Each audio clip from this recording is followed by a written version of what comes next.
Morning. The City of Boston Zoning Board of Appeal hearing for November 15th is now in session. This hearing is being conducted in accordance with the applicable provisions of the open meeting law, including the updated provisions enacted by the legislature regarding virtual hearings. The new law allows the board to continue its practice of holding virtual hearings through March 2023. This hearing of the board is being held remotely via the Zoom webinar event platform. This hearing is also being live streamed. In order to ensure that the hearing of the board is open to the public, members of the public may access this hearing through telephone and video conferencing.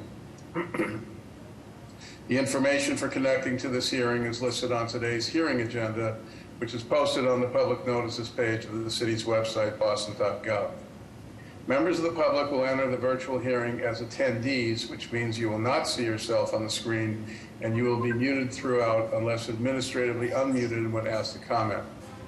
Board members, applicants, and their attorneys or representatives will participate in the hearing as panelists, and they will appear alongside the presentation materials when speaking. Panelists are strongly encouraged to keep video on while presenting to the board. As with our in-person meetings, comments in support will be followed by comments in opposition. The order of comments is as follows: elected officials, representatives of elected officials, and members of the public. The chair may limit the number of people called upon to offer comment and the time for commenting as time constraints require. For that reason, the board prefers to hear from members of the public who are most impacted by a project, that is, those individuals who live closest to the project. If you wish to comment on an appeal, please click the raise hand button along the bottom of your screen in the Zoom webinar platform. Click it again and your hand should go down. When the host sees your hand, if you are connected to the hearing by telephone, please press *9 to raise and lower your hand. You must press *6 to unmute yourself after you receive the request from the host. Those called upon to comment will be asked to state their name and address first before they provide their comment. In the interest of time and to ensure that you have enough time to do so, please raise your hand as soon as Mr. Fortune reads the address into the record. Do not raise your hand before the relevant address is called, or the meeting host will not know to call on you at the appropriate time. These instructions may be repeated throughout the hearing. Today's board, good news, consists of 7 members, a full board. And so I will now take a roll call of the attendance board members. Mr. Fortune. Good morning, Mr. Chair. Morning. Ms. Dong. Morning, Mr. Chair.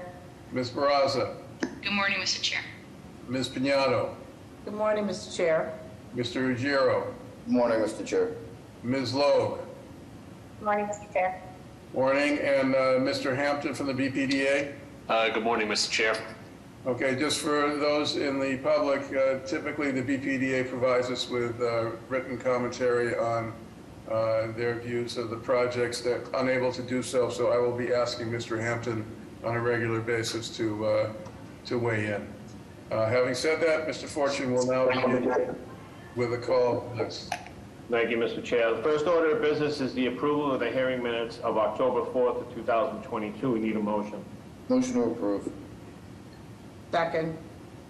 Mr. Fortune. Yes. Ms. Pignatto. Yes. Hang on a second, I apologize. Ms. Dong. Yes. Ms. Barraza. Yes. Ms. Logue. Yes. Mr. Ruggiero. Yes. And I too am in favor. The motion passes. Calling the first 2 cases for extension, calling BOA 101-8347, 36 to 40 Sprague Street. There is a companion case, BOA 101-8350, 38 to 40 Sprague Street. Name and address for the record, please. Good morning, Mr. Chair, members of the board, Attorney John Bulgini on behalf of the applicant on 36 to 40 Sprague Street. Thank you, Counsel. In regards to 36 to 40 to 3840 Sprague Street, the board originally granted this relief on April 30th of 2020, and the board granted the first extension of the relief until April 30th of 2023. COVID tolling does not apply to this relief.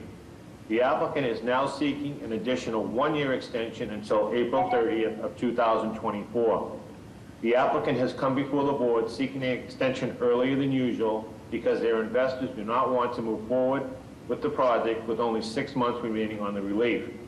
I recommend that the board carefully consider the request and grant an additional 1-year extension if the applicant advances a convincing reason for granting an early extension. Ms. Bernardo, would you like to say something on this? I believe you have some expertise in this field. Yeah, I think that we're finding in the capital markets, investors are very cautious these days. A lot of them are saying pencils down at the moment, given the fluctuation in interest rates, which is making deals very difficult to pencil out these days. So it's not surprising that an investor might pull out, or the proponent might be looking for new debt or equity partners. So, based on those comments, can I have a motion, please? I'll make a motion to extend until April 30th, 2024. Is there a second? Second. Mr. Fortune? Yes. Ms. Dong? Yes. Ms. Barraza? Yes. Ms. Piñato? Yes. Mr. Ruggiero? Yeah. Ms. Loeb? Yes. I too am in favor. The motion passes. Thank you, everybody. Calling the next 2 cases for extension, calling BOA 819-243-806 Saratoga Street. There is a companion case, BOA 819-227-96 Wordsworth Street. Name and address for the record, please. Good morning, Mr. Chairman, members of the board. Richard Lenz, business address 245 Sumner Street, East Boston, on behalf of the petitioner, Cecilia Maya.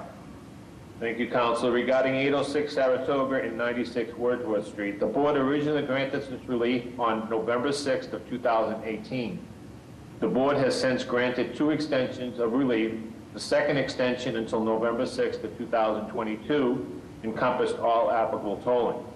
The applicant is now seeking its third 1-year extension until November 6th of 2023. I recommend that the board grant that extension if it finds it appropriate under the circumstances. Can I have a motion, please? Motion for a 1-year extension from date of expiration. Second. So that, Mr. Ruggiero, just to make sure of the date, so that would be November 6th of 2023. Correct. Okay. Mr. Fortune? Yes. Ms. Dong? Yes. Ms. Barraza? Yes. Ms. Piñato?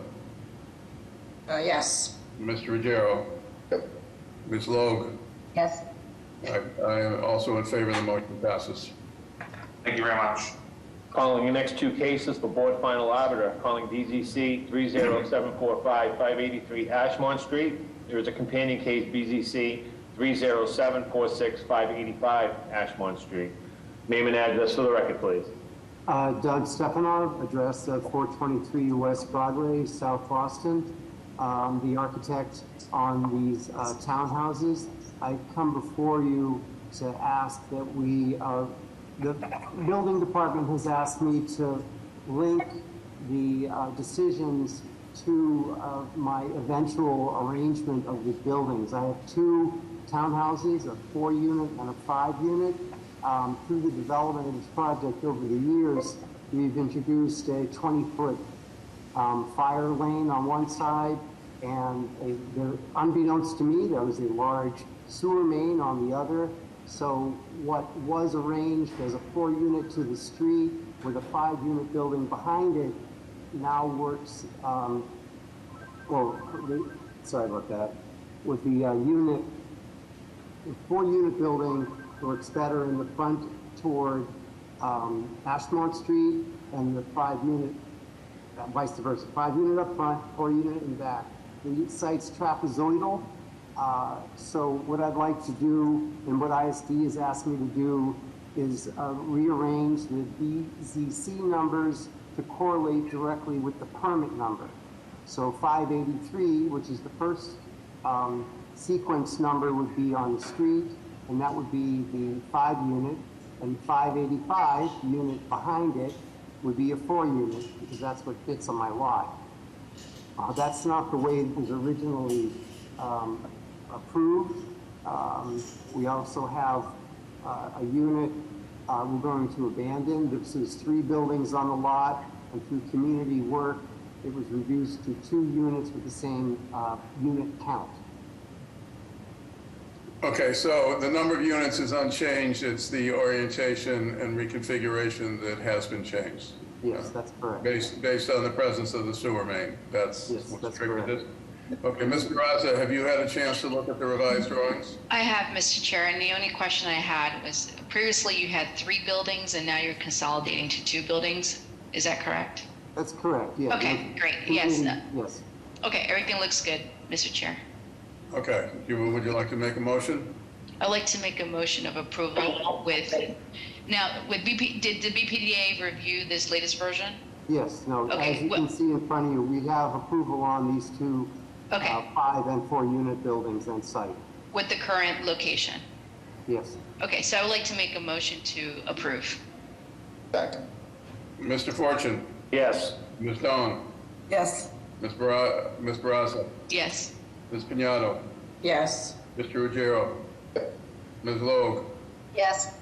Also in favor, the motion passes. Thank you very much. Calling the next 2 cases, calling BOA 120-7621, 265 Amory Street. There is a companion case, BOA 120-8609, 267 Amory Street. Name and address for the record, please. Lee Goodman, 1705 Columbus Ave, 02119. Okay, you want to tell us what you're seeking approval for? Yeah, so basically, we were approved for this project on January 18th. It's 2 buildings. One was a 9-unit condominium, and the other is the headquarters for Youth Enrichment Services. The long and the short of it is this project followed the JP Rocks plan, but the plan was never codified. So the neighbors were able to sue and challenge the zoning variances required.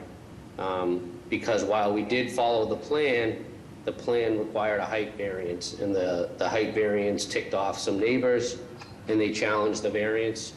So basically, we came to a settlement agreement where we reduced the height of our building, the 9 units, to 3 stories, 7 units, and the Youth Enrichment Services project was reduced by 6 feet, from 45 to 39 feet. And the neighbors agreed to, back off if we did this, and they would no longer challenge. So we're back at board final arbiter to approve the new version. There's no additional variances. It's just shorter. So with these changes in height, do you no longer need a height or a story variance? Are you within the zoning code? No, it's 35 feet is required, so they're just 4 feet over. The Youth Enrichment Services building, which is 267 Amory, has a 4-foot height variance. The other one does not, but we're not adding any variances. It's essentially all the same variances that were granted. Okay, same variances but with different numbers. Correct. Okay, and the lawsuit has been withdrawn? There's a settlement in place that says they will not challenge this new version. Okay, do we have a copy of that, or is that something that's a matter of public record? The law office, the legal offices does have a copy. I forget the attorney's name, but it was worked out in correlation with her as well as the neighbor's attorney. Mr. Broom, are you aware of that, Mr. Broom? Yes, yeah, we are, the city's a party to the settlement, so it's party to all these kinds of appeals, so we will have a copy when it's finalized. Okay, and Ms. Barraza, you've looked at the plans, any issues? Mr. Chair, I did look at the plans. The reduced height seems to work more in context. It's fine. Okay, can I have a motion then? I'd like to put forward a motion of approval with BPDA design review. Second. Mr. Fortune? Yes. Ms. Dong? Yes. Ms. Barraza? Yes. Ms. Piñato? Yes. Mr. Ruggiero? Ms. Logue? Yes. Motion, and I'm in favor also, the motion passes. Thank you. Calling the next case for groundwater, handling case BOA 139-4221, 40 Channel Center Street. This is civil utility work to be added for drainage, transformer, and grading. The violations, Article 32, Section 4, this is G-Cod applicability. Name and address for the record, please. Yep, Jared Walsh with Bowler Engineering, representing the applicant, 45 Franklin Street, 5th floor, Boston. Is Mr. Simonelli on? Yes, Mr. Chairman, good morning. Members of the board, Christian Simonelli, Boston Groundwater Trust. We have both letters from the applicant. And Mr. Fortune, we have those as well? We do, Mr. Chair. We have both letters. All right, can I have a motion, please? Approved. Second. Secretary. Mr. Fortune? Yes. Ms. Dong? Yes. Ms. Barraza? Yes. Ms. Piñato? Yes. Mr. Ruggiero? Yep. Ms. Loeb? Yes. I too am in favor. The motion passes.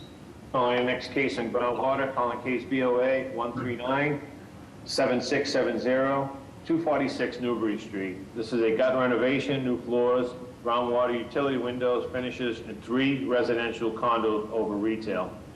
The violations, Article 32, Section 32-4, this is G-Cod applicability. Name and address for the record, please. Good morning, Mr. Chair, members of the board. Mark Lacasse, Lacasse Law, 75 Arlington Street in Boston, attorney for the applicant on this conditional use permit application for a groundwater recharge system. Mr. Simonelli, have you seen the material? Yes, I have, Mr. Chairman. Everything looks good. We have letters from the applicant. Mr. Chair, Secretary, we have the letters as well. All right, can I have a motion, please? Second. Mr. Fortune? Yes. Ms. Dong? Yes. Ms. Barraza? Yes. Ms. Piñato? Yes. Mr. Ruggiero? Yep. Ms. Loeb? Yes. Okay, and I'm in favor. The motion passes. Thank you kindly. Calling the next case with building code, case BOA 139-8381, 7 Lewisburg Square. This is an amended scope to include roof work, stairs, skylight, roof access through a hatch. The violations are 9th edition, 780 CMR 1011 stairways. 1011.12.2 roof access, where a stairway is provided to a roof, access to the roof shall be provided through a penthouse complying with 115.2 hatch provided. Name and address for the record, please.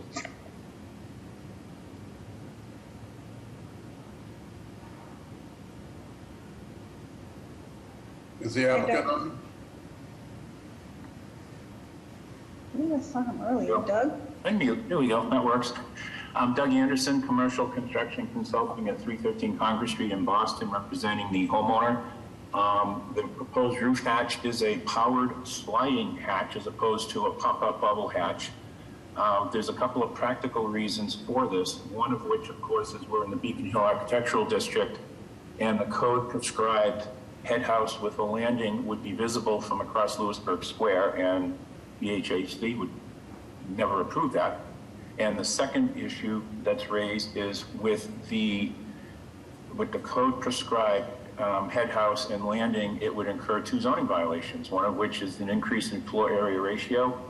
Of course, the FAR on Beacon Hill is 2.0, and all of these buildings on Lewisburg are well over 3 as it is. And the second issue would be the height, because penthouses that are used as livable space are not excluded from the height of the building. So we would incur a zoning violation of over 65 feet. So the proposed skylight has actually been enlarged from what was submitted to the board. It is now 36 inches full clear width. It's been designed so that the top of the stair is level with the roof deck, so there's no curb to step over.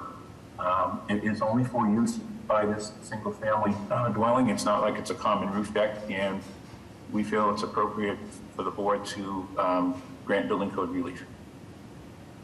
Well, Mr. Anderson, as you know, this board has always favored hatches over penthouses for all the reasons that you've already stated. So, Ms. Barraza, have you had a chance to look at the plans? Yes, Mr. Chair, and the drawings are adequate. Okay, can I have a motion, please? Mr. Chair, I'd like to put forward a motion of approval for the building code relief for the roof hatch. Second. Mr. Fortune? Yes. Ms. Dong? Yes. Ms. Barraza? Yes. Ms. Piñato? Yes. Mr. Ruggiero? Yes. Ms. Loeb? Yes. And I too am in favor. The motion passes. Thank you very much. We're going to call the 9:30 hearings for any deferrals or withdrawals. This is for the 9:30 cases only. Any deferrals or withdrawals, if you give me the address first, please. 107 Marion Street, please. Thank you, Counselor. For the record, calling VOA 132-7786, 107 Marion Street. Name and address for the record, please. Thank you, Mr. Chairman, members of the board. Attorney Jeff Drago with Drago and Toscano with the business address of 11 Beacon Street. We are seeking a deferral. We just have to make some modifications to the plans and then can come right back. So, thank you. Can I have a motion, please? So moved. Motion to defer. Second. Mr. Fortune? Yes. Ms. Dong? Yes. Ms. Barraza? Yes. Ms. Piñato? Yes. Mr. Ruggiero? Ms. Loeb? Yes. Two in favor, the motion passes. What's the date? You'll have a date of January 31st. Thank you very much. At 11:30. Thank you, Mr. Secretary. You're welcome. Are there any other deferrals or withdrawals for the 9:30 cases only? If you can give me the address first, please. Hearing none, I'll call the first case. Calling VOA 139-6226, 15 Yulee Circle. This is to combine two existing lots and erect a four family dwelling. The violations, Article 69, Section 29, off-street parking is insufficient. Article 69, Section 8, accessory parking use is forbidden. Article 69, Section 8, a multifamily dwelling use is forbidden. Article 69, Section 9, the lot area is insufficient. Article 69, Section 9, the floor area ratio is excessive. Article 69, Section 9, the building height, number of stories is excessive. Article 69, Section 9, usable open space is insufficient. And Article 69, Section 9, the front yard is insufficient. Name and address for the record, please. Good morning, Mr. Chairman, members of the board. My name is George Moranci. I'm an attorney with the business address of 350 West Broadway in South Boston. I represent Karen McKinney, who is proposing a new two-story, four-unit building with 4 parking spaces at 15 Ewell Circle. The zoning subdistrict is 1F6000. My client previously proposed a 3-story flat-roofed 6-family dwelling here. That application was denied by the board in January, based largely on concerns that at 6 units, the project was too dense for the 5,822 square foot lot, and that the 3-story flat-roof building was somewhat inconsistent with neighborhood design typologies. The new proposal is for a 4-unit building, which would have front bay windows and a hip roof with clapboard siding and architectural details we see in other surrounding properties. The number of correctly cited zoning violations has been reduced from 12 in January to 6 with this current proposal. The units would be all 2-bedroom, 2-bath units of approximately 1,000 square feet. There will be no roof decks or balconies. There will be approximately 2,000 square feet of open space, landscaped open space surrounding the building and the parking area. The building would be 2 stories. There is, as I say, a hip roof with an attic with storage space only. There is no living space above the 2nd story of the building. The building is 34.5 feet to the top of the roof. The zoning height, which is measured to the mean level of a hip roof, is 27.75 feet. There are 5 mature trees on the site, none of which will need to be removed. They are noted on the site landscape plan. The zoning refusal letter lists 7 violations. There's a forbidden use. Since this area has single-family zoning, the 4-unit use requires a variance. There's a citation for insufficient off-street parking. The zoning code here requires 2 spaces per unit. 1 space per unit is being proposed in order to preserve site usable open space. There's a violation for insufficient lot area. The code requires a minimum 6,000 square foot lot, with the lot in question being 5,822 square feet. There is an FAR violation. The maximum floor area ratio under zoning is 0.5. The proposed FAR is 0.8.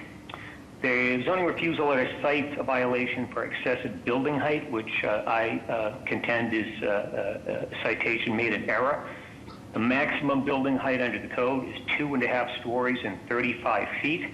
This building is a 2-story building. Even if the attic level were considered a half-story, but it's not because there's no living space there.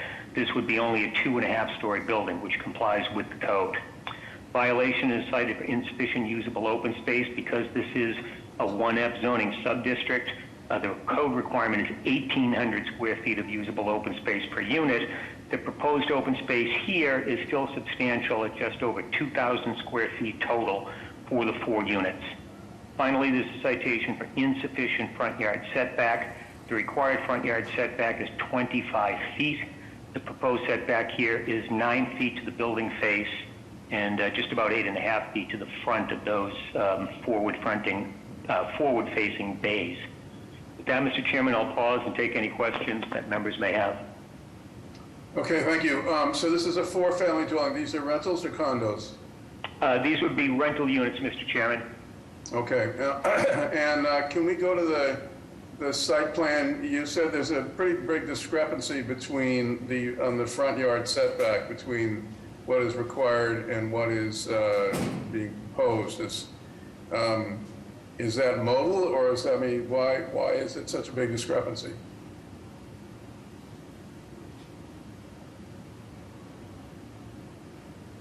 Mr. Moranci? Yes, I'm sorry, I was muted. If we scroll down a little bit more on this page, that would give you an idea. Oh, okay, I thought the assessing map might be there. There's an existing, it's not quite modal, it's an existing garage structure on the front of the site as we're facing it. The building, just for the board's reference, when this was here in January, the building was facing the other side of the site, the other side of Ewell Circle. It's been brought around to, as we look at this plan, the right side. The required front yard setback is not being met, but the provided setback is not really inconsistent. There are only a couple of other buildings on this side of Ewell Circle. And the reason why that setback there is provided, aside from allowing for decent-sized units with surrounding yard space, is to allow for those 4 parking spaces in the rear of the site, which are accessed by the opposite side of Ewell Circle, one of which is an ADA compliance space, which again further pushes that building just a little bit towards the front of the site. When we voted in January, was it straight denial or denial without prejudice? It was... I don't recall. I don't recall, Mr. Chairman. I'm sorry, I just don't recall. Okay, well, I don't know if Mr. Broom knows, because if it was denial, it would be a year before you could come back, correct? Well, it's a different application. It's a 4-unit application in a different building with half as many violations, so there's no prohibition on returning within 12 months, even if it were a straight denial. Okay, and you've got 4 parking spaces, 1 for each unit. That's how they're set up? Yes, that's correct. 4 spaces, 1 for each unit, and they will run with the unit and with the leases. Okay, and again, I didn't really take a look at the Google Maps or anything. This is a single-family district. What are the neighboring buildings composed of? So in this immediate area, just for example, 7 to 9 Ewell is a 2-family. 206 Neponset Avenue, which is on the corner of Ewell, is a 7-family. Next to that, I think, is another 7-family. 17 Ewell Circle is a 3-family. 14 Neponset Valley Parkway, which is on the corner of Ewell and Neponset Valley Parkway, is a commercial building. Okay. How are the drawings, Mr. Rosa? Mr. Chair, the drawings are adequate, and the context does have a variety of actual house typology and unit mix. Okay. Any questions on the board? Is anyone here to testify, offer testimony on this project? Good morning, Mr. Chair, members of the board. This is Danielle Fonseca with the Mayor's Office of Neighborhood Services. I hosted an abutters meeting for this proposal on September 21st, where abutters did address concerns for parking, wanting affordable apartments for the area, the amount of units and project being proposed in the Reedville area, and the density they feel it could create along with traffic. The applicants did meet with the Reedville Watch neighborhood group in September. There were some feelings that the project should be a single family or a duplex only. And our office has received 3 letters of opposition that have been sent to the board for review. And at this time, we wish to defer to the board for judgment. Thank you. Mr. Chair, Secretary here, I do have 10 letters of support and 2 letters of opposition. Thank you. Good morning, Mr. Chair, members of the board. Jordan Frias here from Councilor Ricardo Arroyo's office. Let's go on record in support of this. Thank you. Mr. Chair, this is Tom. I did take a look at the property. I think it had 11, the address was 11 Ewell Circle the last time I was before the board, not 15, and that was denied without prejudice. Okay. Are there other raised hands? Yep, we do have 2 raised hands here. Open it up for Heidi and then Jackie. Heidi, can you state your name and address for the record, please? Can you hear me? Yes. So my name is Heidi Lucas. I actually live at 18 Wingate Road, which is the street behind Ewell Circle. I am definitely not in favor of a huge building being put there, especially if it's going to be rentals. If I heard it right, it's 1 parking space per unit. And as it is, my street is a small cul-de-sac, and there's people on Ewell Circle that are parking on my street because there's not sufficient parking already on Ewell Circle. It's a small half-circle street, but they're trying to pack all these multiple dwellings in there, and there is not sufficient parking. Okay. The one they just built on the corner is basically in the front yard and almost right on the sidewalk. I don't even know how that got zoned. So proposing another one really makes me nervous, considering we are losing our parking on our private road as it is. Okay, thank you very much, Ms. Lucas. Yep, Jackie? Good morning. Yes. Good morning. My name is Jacqueline Jones, and I live on the first quarter of the block of Hamilton Street. And I am also in opposition of this property. That community is already very densely developed, and already there are residents from the Ponset Valley Parkway that park on Hamilton Street. And if there's only 1 parking spot per unit, the likelihood that they're also going to be parking on the other residential streets of that neighborhood, which is going to create more traffic in that close proximity. All right, thank you very much. Thank you. John? Good morning, Mr. Chairman, members of the board, John Fulgini. I own the property located at 214 Neponset Valley Parkway. It's a law office with 2 apartments above it, and I want to go on in support of this project. I think where it's located, you have Walcott Square, which has construction yards in the middle of the square, which is very unsightly for a square like that, and I think the residential would be a marketable upgrade of what's existing. Thank you. Thank you. No additional raised hands. Okay, can I have a motion, please? Mr. Hampton, did the BPD have a position on this? Thank you, Mr. Chair, members of the board, Jeff Hampton, BPDA. Our draft recommendation for this is approval with design review. Our original recommendation back in January for the 6 units was for denial, but with the new plans and the reduction in zoning violations, we'd like to go on record in support with design review. Thank you. Can I have a motion, please? Motion to approve design review. Second. Mr. Fortune? Yes. Ms. Dong? Yes. Ms. Barraza? Yes. Ms. Piñato? Yes. Mr. Ruggiero? Yes. Ms. Logue? Yes. I too am in favor. The motion passes. Thank you. Calling the next 4 cases, calling BOA 124-8885, 2 to 4 Colchester Street. There are 3 companion cases. Case BOA 124-8881, 1 to 3 Forestville Road. Case BOA 124-88878, 245 to 247 Neponset Valley Parkway.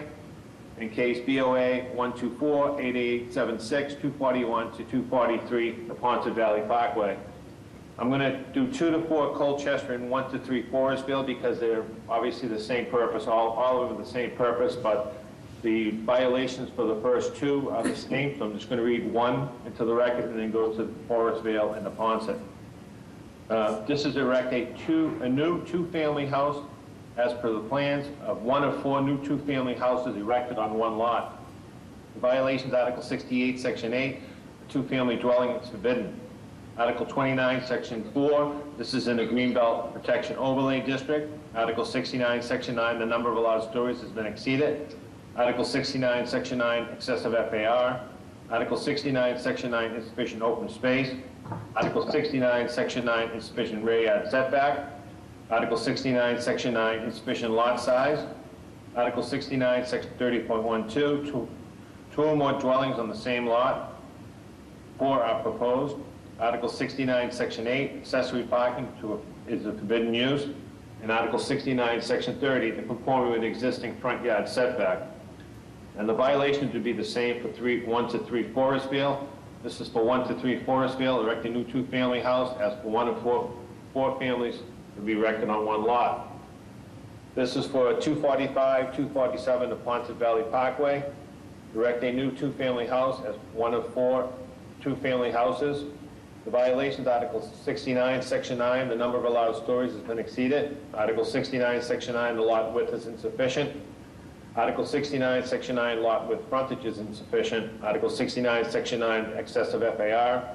Article 69, Section 9, insufficient open space. Article 69, Section 9, insufficient side yard setback. Article 69, Section 30.1, building alignment conformity. Article 69, Section 30.4, corner lot provision. Article 29, Section 4, this is in the G-Pod. Article 69, Section 30, 2 or more dwellings on the same lot. And Article 69, Section 8, 2-family is forbidden. This is for 241 to 243, the Ponset Valley Parkway, erect a new 2-family as 1 of 4 houses. The violations, Article 69, Section 9, the number of allowed stories has been exceeded. Article 69, Section 9, insufficient side yard setback. Article 69, Section 27, screening and buffering. Article 69, Section 30.1, the building alignment conformity. Article 69, 30.12, 2 or more dwellings on the same lot. Article 69, Section 30.4, a corner lot provision. Article 29, Section 4, this is a G-Pod. Article 69, Section 8, the use is forbidden in a residential district. Article 69, Section 8, accessory parking use is forbidden. Article 69, Section 9, the lot width is insufficient. Article 69, Section 9, insufficient lot width frontage. Article 69, Section 9, excessive FAR. And Article 69, Section 9, insufficient open space. Name and address for the record, please. Good morning, Mr. Chairman, members of the board. My name is George Moranci. I'm an attorney with the business address of 350 West Broadway in South Boston. I represent Owen Barry, the applicant and developer. Mr. Chair, members, these are 4 related applications pertaining to a combined lot of approximately 25,183 square feet with the present street address of 247 Neponset Valley Parkway. Like the previous matter, the zoning subdistrict here is 1F6000. The proposal is for 4 2-unit townhouse-style buildings utilizing a shared driveway and some common visitor parking. Owing to the fact that these would, if approved, be condominium units with a single condominium association, and because the driveway and interior parking area would be common, the proposal is for 4 buildings on one lot rather than subdividing the parcel into 4 lots with cross easements. The site design is rather simple and was chosen to allow for buildings populating the 4 corners of this rather large lot with ample green spaced front and side yard setbacks for each, with garage parking for each unit, 1 garage per unit, 2 per building, as well as interior visitor parking spaces. These visitor parking spaces and garage access would all be located on the interior of the site and accessed via a single standard with curb cut and driveway on the Forestville Road side of the site. Beyond the parking garage for each unit, there will be 8 visitor parking spaces, 1 for each unit. None of these garages would have a street-facing garage door. Rather, each unit would have a ground floor deck on the street-facing side where one would otherwise expect to see a garage door, and that's because all of the garages are accessed from the interior of the site. The buildings would be 3 stories, but would present as 2.5-story buildings owing to their colonial gable end design, which is consistent with the architectural rhythm of the neighborhood. The units are essentially identical from building to building, consisting of family-sized 4+ bedroom units averaging about 1,900 square feet. With respect to zoning, relief is of course required in each case for the proposed 2-family use in a 1F zoning subdistrict. And since the use is not allowed, that violation is repeated for the accessory parking use as well. There's an FAR violation. The maximum FAR here under zoning is 0.5. The combined FAR for all 4 buildings and 8 units is 0.68, which shows that the density level, while violative zoning, is nonetheless quite reasonable in a city facing a housing shortage. There are cited rear yard setback violations, but all buildings have to the rear the site's common parking area. Other repeated setback violations belie the fact that each building and each unit here enjoys generous setbacks with a significant amount of front and side yard green space. I will point out, Mr. Chairman and members, that there are several mature trees populating the site, and some of these would unfortunately need to be cleared. However, the site plan leaves ample room for new trees on the site, and if approved, my client would work cooperatively with the BPDA and the Parks Department, and he commits to a minimum 1-to-1 replacement on site of any trees which do need to be removed. Finally, I point out that the 2 existing structures on the site have completed the Article 85 process and were deemed by the Landmarks Commission to have no significance. With that, I'll pause and take any questions that members may have. Okay, so you are proposing a total of 8 units here, am I correct? That is correct. 4 buildings, 8 units on about a 25,000 square foot site. Okay, and what is there now? There are currently 2 buildings. There's a small, I believe, single family and sort of a side building that is more of a shed accessory to that. Okay, So but from the point of view of living space, it's just a single family that will be replaced by 8 family, right? By 4 2-families, correct. Well, yeah, 4 times 2 is 8. In my sense of the math. So that's a pretty big jump up. And as I look at the plot plan, the open space that you described for the parking is in between. If we can scroll to the plot plan, the open space to the parking is in between the units. There's really not much open space. When you talk about room for trees, I don't know where they would go. Yeah, Mr. Chair, that was going to be one of my questions. How many existing trees are there? And I don't think you can do a 1-to-1 replacement because based on your Google Earth, the whole site has canopies of trees. I understand, and I thought the same thing when I looked at a Google Earth view or a street view in spring or summer. And then and if you're actually on the site now, or if you change the date in the Google Street View, you'll see that there is substantial canopy, but there are fewer trees, I think, than that initial look would indicate. In terms of the amount of open space on the site to allow for replanting, there's approximately 6,000 square feet of unbuilt area, and that includes area not occupied by parking or drive aisles. So, on the a better view might be sheet A 1.0, which is the second sheet in the deck, and there you can see with the shading. No, actually, it's I'm not sure where it is in my deck. It's the second sheet, but it's, as I say, it's A 1.0. And that shows. I mean, if you just stop right there at the plot plan, it really looks like the buildings and the parking take up like 90%, maybe more, of the lot. I'm not. I think if we could get to sheet A 1.0, because I think it's until you see that sheet and it's made clear. I don't know. If you keep scrolling, please keep scrolling. Keep scrolling, not on the site plan. These are on the, yes, the next sheet, I believe. Yes, the next sheet. There, the darker area there indicates open space. Those are not parking spaces between buildings on the street. The parking spaces are to the rear and are much smaller. So that gives a much better representation of how much open space there actually is. So there's actually only one driveway on the Forestvale Road side. Is that correct? That's correct. And I have to admit that the other views of the site, the other site plans can be a bit misleading, which is why I wanted to get to this sheet. This sheet accurately represents how much of the site is occupied by buildings, parking, which is substantially interior to the site, and all of the pixelated. We understand, but even the pixelated part, I mean, we're talking about a relatively limited amount of open space. In any case, I don't want to beat that issue to a dead horse. I've sort of made my point. These are condos?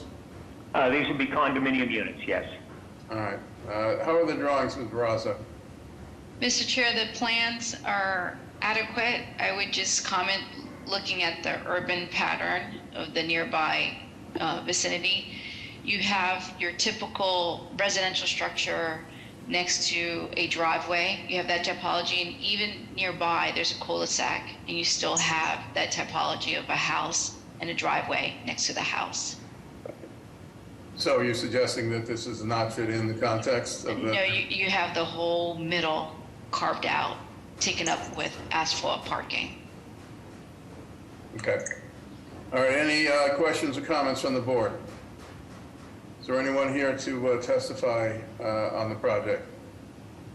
Good morning, Mr. Chair, members of the board. This is Danielle Fonseca with the Mayor's Office of Neighborhood Services. I hosted a abutters meeting for these projects on May 3rd, where parking concerns were addressed. Abutters wanting the oak trees that are on the Ponce Valley protected and kept alive. The applicants also addressed the fact that the units being proposed would be an opportunity for home ownership. New landscaping and fencing would be put in and done for the project. The applicants have also met with the Reedville Watch Neighborhood Group twice. They attended the June neighborhood meeting and then met with the group again in September. The concerns that were raised included the size of the project, parking, traffic, open space, and density. These were addressed by the applicant. The location of the proposal would be considered as transit-oriented development with commuter rail stop less than 1/8 of a mile away. And the applicants have further stated their desire to work with the BPDA on landscaping and open space. We've received both letters of support and opposition for this proposal. The letters of opposition have been sent to the board for review, and some of the concerns have echoed what the Reedville Watch Neighborhood Group stated, as many of those who attended the meetings were abutters of the proposal. Additional concerns that were raised is that the project is inconsistent with the character of the neighborhood, concerns for removal of mature tree canopy, and the number of variances that are being sought. We have also received 15 letters of support that have been sent to the board for review, and those have stated that they feel the project will increase home ownership for families in the city of Boston, as well as mentioning the applicants have met with the community several times. At this time, we wish to defer to the board for judgment. Mr. Chair, Secretary, here we have those letters that the mayor's office just spoke of. Good morning, Mr. Chair, members of the board. Jordan Frias here from Councilor Ricardo Arroyo's office. I'd like to go on record in support of this. Thank you. I have a raised hand. Jacqueline, can you state your name and address for the record, please? I'm Jacqueline Jones, Hamilton Street in Hyde Park. Again, another multifamily building that's going up within close proximity to where I live. Yule Circle, the Colchester Forestvale proposal. These properties are, one, they're not in line with the zoning for the district, and they're much bigger unit. They're a lot more unit than are allotted for the properties. I am in opposition of this as well, because again, it's going to bring more traffic to the neighborhood, add to the already lot of traffic that is on that part of the Ponce Valley Parkway. Turning off of those side streets onto the Ponce Valley Parkway is very challenging at the moment. This unit is only going to add to that. It doesn't contribute to the health of the community. It brings more emissions with it, as it brings more cars to the that already close community. Thank you. Thank you very much, Ms. Jones. Yeah, I know it is interesting that these projects are right near each other, so even though they're separate projects. Anybody else? Yes, yep. Do you have a caller? Sent a request to unmute you, 617-364. Can you? accept the, okay, there you go. Can you state your name and address for the record, please? You're unmuted. Good morning, Mr. Chair. Craig Martin, 8 Colchester. I am an abutter to the proposal. We find this to be an insult to the neighborhood. This is a large, flat, square parcel, not close to a topographical hardship involved. We were certain when this went in the market that something would come through as of right. Instead, this came through with, I contend, perhaps a record, certainly in Hyde Park. This project comes in with 40 zoning violations on one parcel. It's just offensive. And I'm glad that the board addressed the open space and the tree canopy, because that is major concerns with this neighborhood. Yes, we understand some trees will come down no matter what goes there, single-family construction.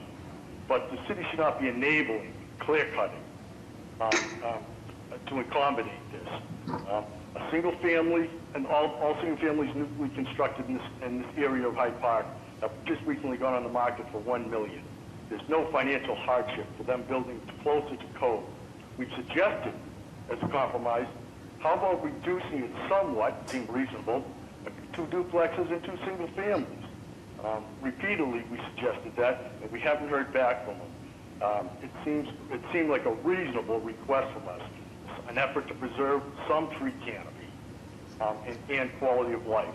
And yes, as the earlier caller had noticed, several of these streets parallel to Colchester are not accessible now off the Ponce Valley Parkway, with cars parked on both sides and cars coming out. You can't get in off the Ponce. Colchester now is the street that all the neighborhood uses to access this whole neighborhood. And now we're risking that we're going to have on-street parking because of this dense development here. And now it is a safety factor. When you can't get in out of the Ponce, cars whizzing by you on both sides. It's scary. And so we want to preserve the harmony of. Okay. Thank you very much. We'll go to Heidi and then John. Heidi? Hi, good morning. Can you hear me? Yes, we can. So again, my name is Heidi Lucas and I live at 18 Wingate. I actually am in favor of this project. I feel like the people that are the builders have actually listened to people's comments early on, and I feel like the developer has addressed a lot of these issues and is trying to work with the community, which I never feel like that. I do like there is a lot of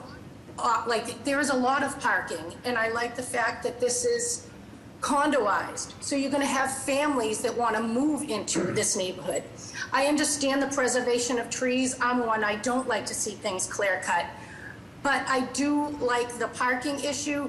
And if anyone, I've lived in this neighborhood for 20 years, and I don't mean to sound offensive, but that whole lot is an eyesore to this community. I think if it was cleaned up and maybe it can be tweaked a little more, but I actually feel like the developer is working with the community and listening. Right. So Thank you very much. John, go ahead. Good morning, Mr. Chairman, members of the board. John Pulgini, again, 214 Ponce Valley Parkway. I would like to go on record in support and echo what Heidi just stated. If you look at that lot right now, it's a disaster. There's a building that's located on that's like a shed that they sell flowers out of on Mother's Day. Other than that, that lot's not used at all. I think the home ownership is a big deal. So I'd like to go on record. All right, thank you. All right, let's just make sure that when people comment that they're not just repeating what other folks have already said. Anybody else? I have no additional raised hand. Oh, Just a quick question. Mr. Hampton, is your audio working?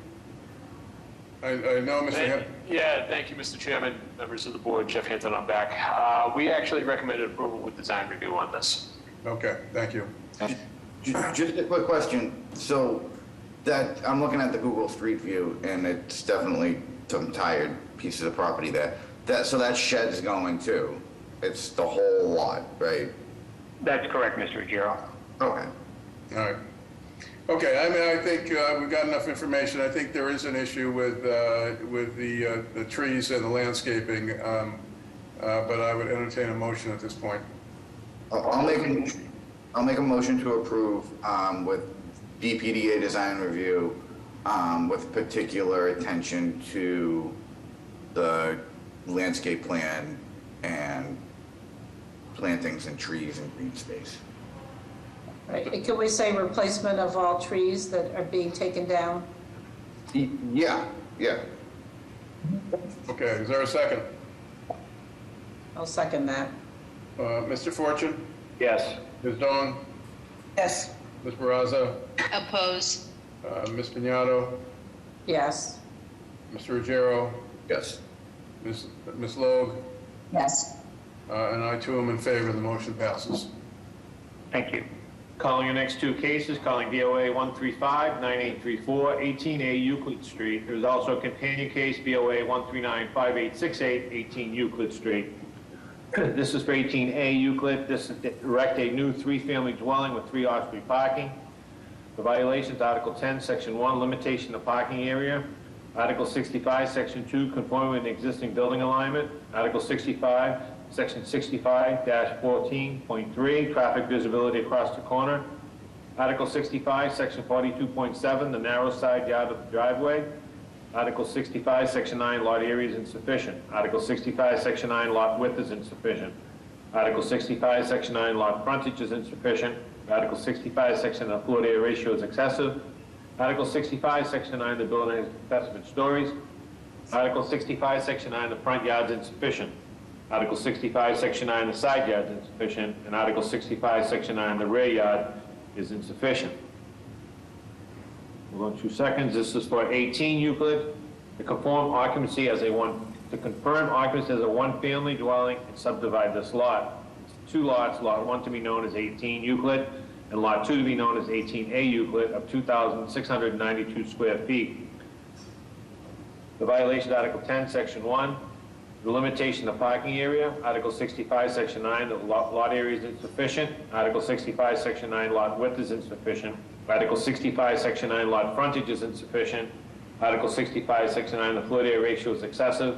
And Article 65, Section 9, the side yard is insufficient. Name and address for the record, please.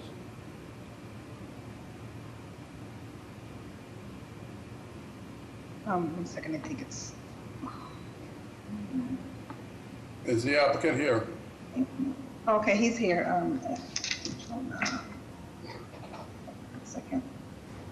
Okay, I'm just making you a panelist. Once you accept the panelist designation, can you unmute yourself?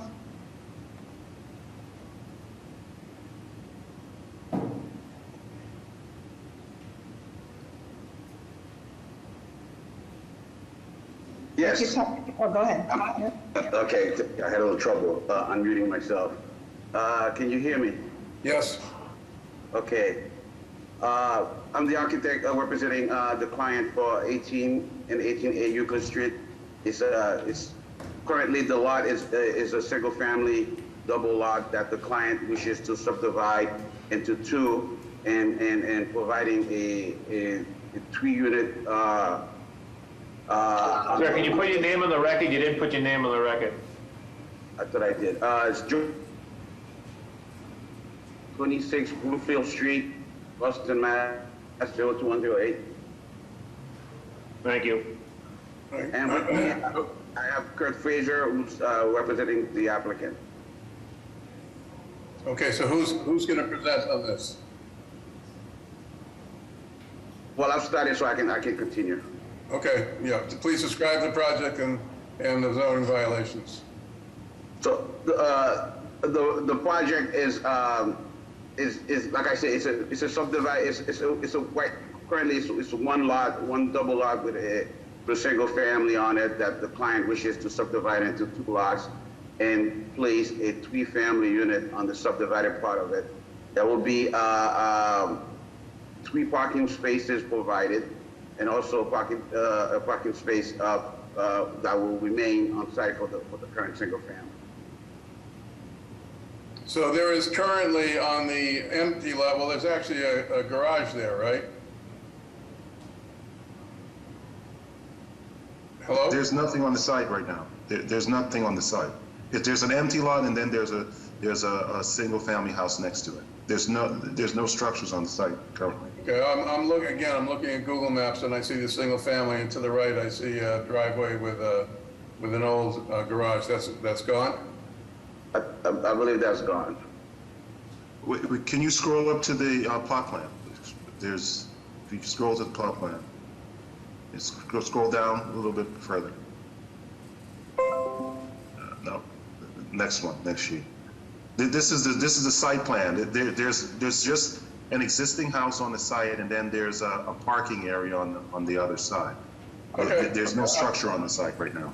Okay, well, there obviously was at some point because it shows. Yeah, at some point there was, but when we conducted the survey, Okay. And could you describe, now, are these intended as rentals or condos? The owner is intending to keep these properties currently as to stay in a family. There will be family occupying them. So I guess you can call them rental, but they are intended to be used by the family living next door in the existing property. Okay, so the existing property is an ownership one, but the 3 new units are being proposed are rentals. That's what you're saying?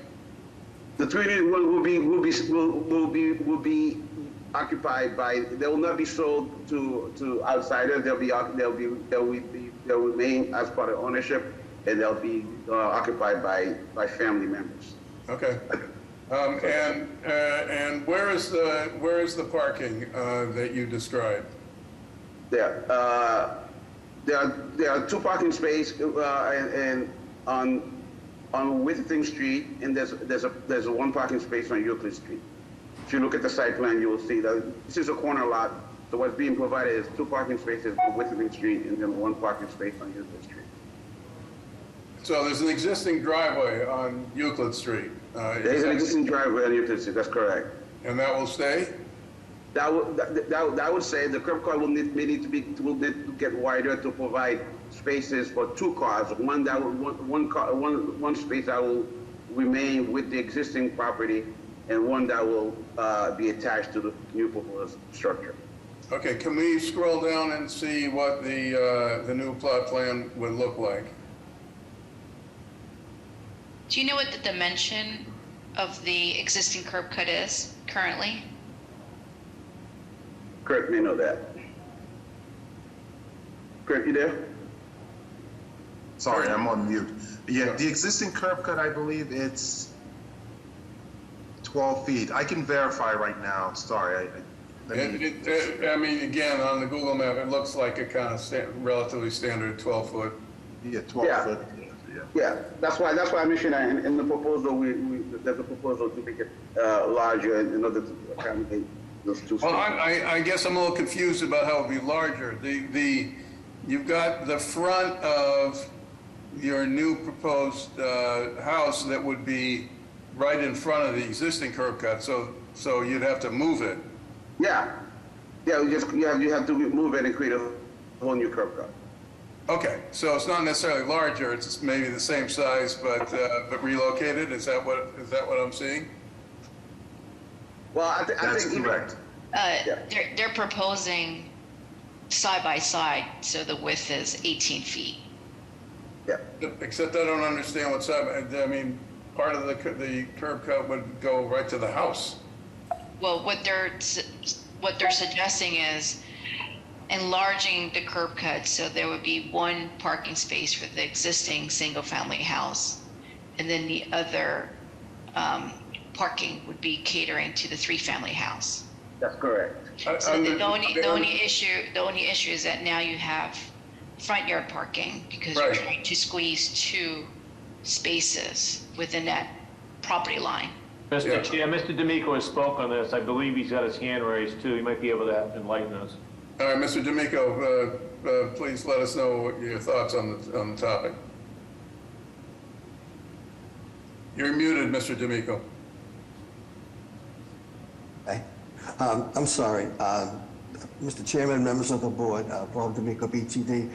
In my opinion, both applications have front yard parking, which is something that we don't normally approve. So I'll leave the decision up to the members of the board, but I'd like to go on record in opposition of both parking plans. Thank you. Yeah, okay. All right, and on the three-family, what is the size of each of the units in square footage? It should be around 1,200 square feet. And it's one per floor? One per floor, yes. So it's like a relatively traditional triple-decker, is that what we're looking at? Yes. If you scroll down, you can look at the elevation.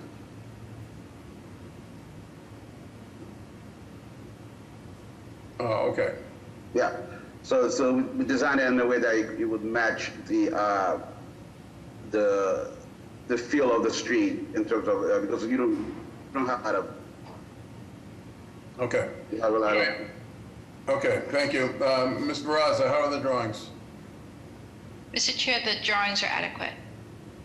Okay, I definitely am confused and have a problem with the parking, but everything else seems fairly straightforward. Any questions from the board?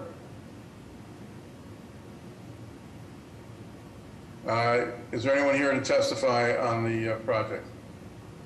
Morning, Mr. Chair, members of the board. Eric James with the Mayor's Office of Neighborhood Services. The applicant for 18 Euclid Street had an abutters meeting on September 12th, and which had pretty much low attendance from the abutters. They met with the Talbot Norfolk Triangle Neighbors United, and they are in support of the project. Ultimately, we received one letter of support, which was from the Neighborhood Association, and 0 letters of opposition for this property. At this time, the Mayor's Office would like to defer to the judgment of the board on this matter. Thank you. Thank you. Anybody else? No additional raised hands at the moment. Thank you.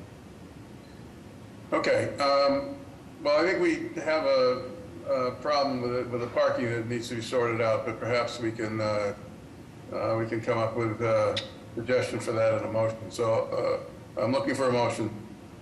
Mr. Chair, I'd like to put forward a motion of approval with a proviso of with two proviso, BPDA design review, and the second one is to reduce, I'm sorry, let me repeat it again. I would like to put forward a motion of approval with a proviso of BPDA design review, and so that not to violate the front yard parking.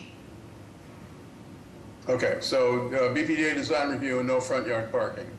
Correct. Which I think will require also some BTD review as well. Correct. Okay. All right, is there a second on that? Okay, Mr. Fortune? Yes. Ms. Dawn? Yes. Ms. Barraza? Yes. Ms. Piñato? Yes. Mr. Ruggiero? Yep. Ms. Logue? Yes. I am also in favor, which means the motion passes with BPDA design review, BTD design review, and the proviso that there be no front yard parking in the final outcome. Thank you. Thank you. Mr. Chair, it's now 10:37. I'm going to call the 10:30 cases for any deferrals or withdrawals. For 10:30 cases only, if you can give me the address, if you're going to defer or withdraw your case. Mr. Secretary, 437 Chelsea Street. And 439 as well, Mr. Lynn? 439 is going forward. 437 is a different, it should be under a different name, and there was a notice issue with the applicant. Okay, thank you. Calling case BOA 139-2663, 437 Chelsea Street. Name and address for the record, please. Good morning, Mr. Chair, members of the board. Richard Lins, 245 Sumner Street, East Boston, on behalf of the petitioner, requesting a brief deferral if possible to allow for renotice to have the correct applicant name. Well, Mr. Lynch, but to follow up Mr. Fortune's question, is 439 unrelated? It's not a companion case. Actually, it's a separate project. They just happen to be next door to each other. Okay. All right. It's going forward. Okay. All right. Can I have a motion to defer? Is there a second? Second. Mr. Fortune? Yes. Ms. Dawn? Yes. Ms. Barraza? Yes. Ms. Piñato? Yes. Mr. Ruggiero? Yep. Ms. Logue? Yes. I'm 2 in favor. Do we have a date? Yes, unfortunately, we're into the new year with the new board on 1/31/23 at 11:30. Thank you very much. Thank you. Are there any other deferrals or withdrawals for the 10:30 cases? You give me the address, please. Hearing none, I'm going to go back to the 930s, calling the last case, calling BOA 139-6102, 169 Maverick Street. This is a erect an addition, renovate, and change lot from a 3 to a 4-family residential and with roof decks. Violations, Article 32, Section 4, this is G-card applicability. Article 53, Section 52, roof structure restriction. Article 53, Section 56, off-street parking is insufficient. Article 27D-5, this is in East Boston iPod. Article 53, Section 57.2, conforming existing building alignment. Article 53, Section 9, the additional lot area is insufficient. Article 53, Section 9, the floor area ratio is excessive. Article 53, Section 9, the building height is excessive in stories. Article 53, Section 9, the building height is excessive in feet. Article 53, Section 9, usable open space is insufficient. Article 53, Section 9, the side yard is insufficient. And Article 53, Section 9, the rear yard is insufficient. Name and address for the record, please. Good morning, Mr. Chairman. Again, Richard Lins, 245 Sumner Street, East Boston, on behalf of the petitioner, Trujillo Development. I believe we have G-Pod to address first, Mr. Chairman. Okay, let's deal with that. Mr. Simonelli, are you on? Yes, Mr. Chairman, members of the board, Christian Simonelli, Boston Groundwater Trust, and we have both letters from the applicant. We have both letters as well. Thank you. All right, can we have a motion? Can we have a motion? Motion to approve the G-card. All right, Mr. Fortune? Mr. Fortune? Yes. Ms. Dong? Yes. Ms. Raza? Yes. Ms. Piñato? Yes. Mr. Ruggiero? Ms. Logue? Yes. Two of them in favor, and now let's get to the meat of the project. Great, thank you, Mr. Chairman. If we could advance the slide to slide 5, please. I'll give a quick overview. Mr. Chairman, this is a pre-existing non-conforming structure, although conforming use, located just outside of Maverick Square. As you can see here in the photo, it is currently the bookend of a series of row houses on the block between Orleans and Bremen Street in East Boston. If we advance to the next 2 slides, I believe we can get a rendering of what the buildings will look like in the future. So as you can see here, what we've done is included what has been approved by the board. I believe the building to our right is a proposed new multifamily structure. We actually, if you advance to the next slide, slide 9, we'll show a rendering from a different angle as well. And here is the approved project at 173, 177 Maverick. So pretty much the entire block is undergoing redevelopment and renovation. Our proposal would do a complete renovation of the existing 3-unit structure, propose an additional story above, and change the occupancy of the building from 3 units to 4 units. Along with that will come with a complete upgrade to the life safety of the building, and obviously bringing it up to much more better conditions for the interior of the building. The number of violations that are cited really relate directly to the existing nonconformities that exist on the property currently, and because we are proposing to add the addition. So with respect to, for example, the rear yard, the condition already is non-conforming, even though this is a shallow lot. We are within a few feet of the rear property line. Any addition to our building obviously would create an additional violation. Again, if the building below and the footprint below is not being expanded beyond its current condition. The unit sizes include 2 3-bedroom and 2 2-bedroom units. The 3-bedroom units are in direct response to comments that we do here through the community process about creating unit sizes that are consistent for family size living. They range anywhere in size from a little over 1,050 square feet up to about 1,120 square feet total. With respect to the violations, as I mentioned, the use currently is conforming at 3 units because it is a 3 up 2,000 district. However, we are proposing to change to MFR, which is, again, consistent with not only the evolving uses along this particular block, but in the area in general. With respect to the lot size, 2,000 square feet is required. The pre-existing condition is already 1,200 square feet, so any change in the building to add units would automatically trigger that violation. We do meet the lot width and lot frontage requirements, and the side yard requirements, the condition to our left, because we are attached, would be permitted to be at 0. There is, as you can see here in the rendering, there is a proposal for another property project to build up to the lot line to our right. So again, this would eliminate any side yard requirement under Article 53. The rear yard condition, currently there is, if we could jump to the floor plans, which I believe are at page 12.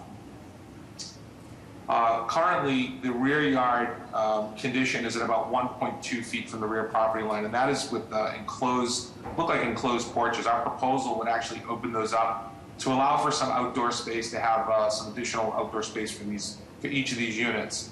The units above, at the upper level for units 3 and 4, would be bi-level units. You would enter at the 3rd level and have an internal stairwell for up to unit 4. We are proposing roof decks for both units 3 and units 4 that would be accessed by hatch only and not by head house. With respect to the floor area ratio, the current condition is already in excess of the allowable limit.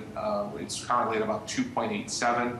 We'd be increasing that to 3.5 with the proposed addition that we're adding at the upper level.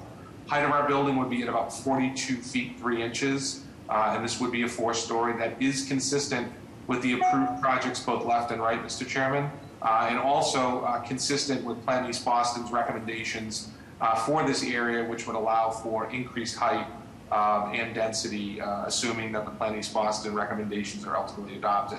Last but not least is parking. This is within a 2-minute walk of the Maverick T station. This current condition of 3 units has no parking. Article 53 requires that we're only obligated to provide 1 parking space for the additional unit that is being proposed. However, I know that the board's position, even if we could add parking and create a curb cut, would be to sort of frown upon that, because creating private parking spaces at the, to the detriment of the surrounding neighborhoods on-street parking availability is something that the board has traditionally not approved. So we are requesting the variance for the 1 additional space. With that, Mr. Chairman, I'm happy to answer any questions from you or the board. Okay, so it looks like, are the buildings to the left and right common developer, common architect? Because it looks like there's a pretty consistent design theme.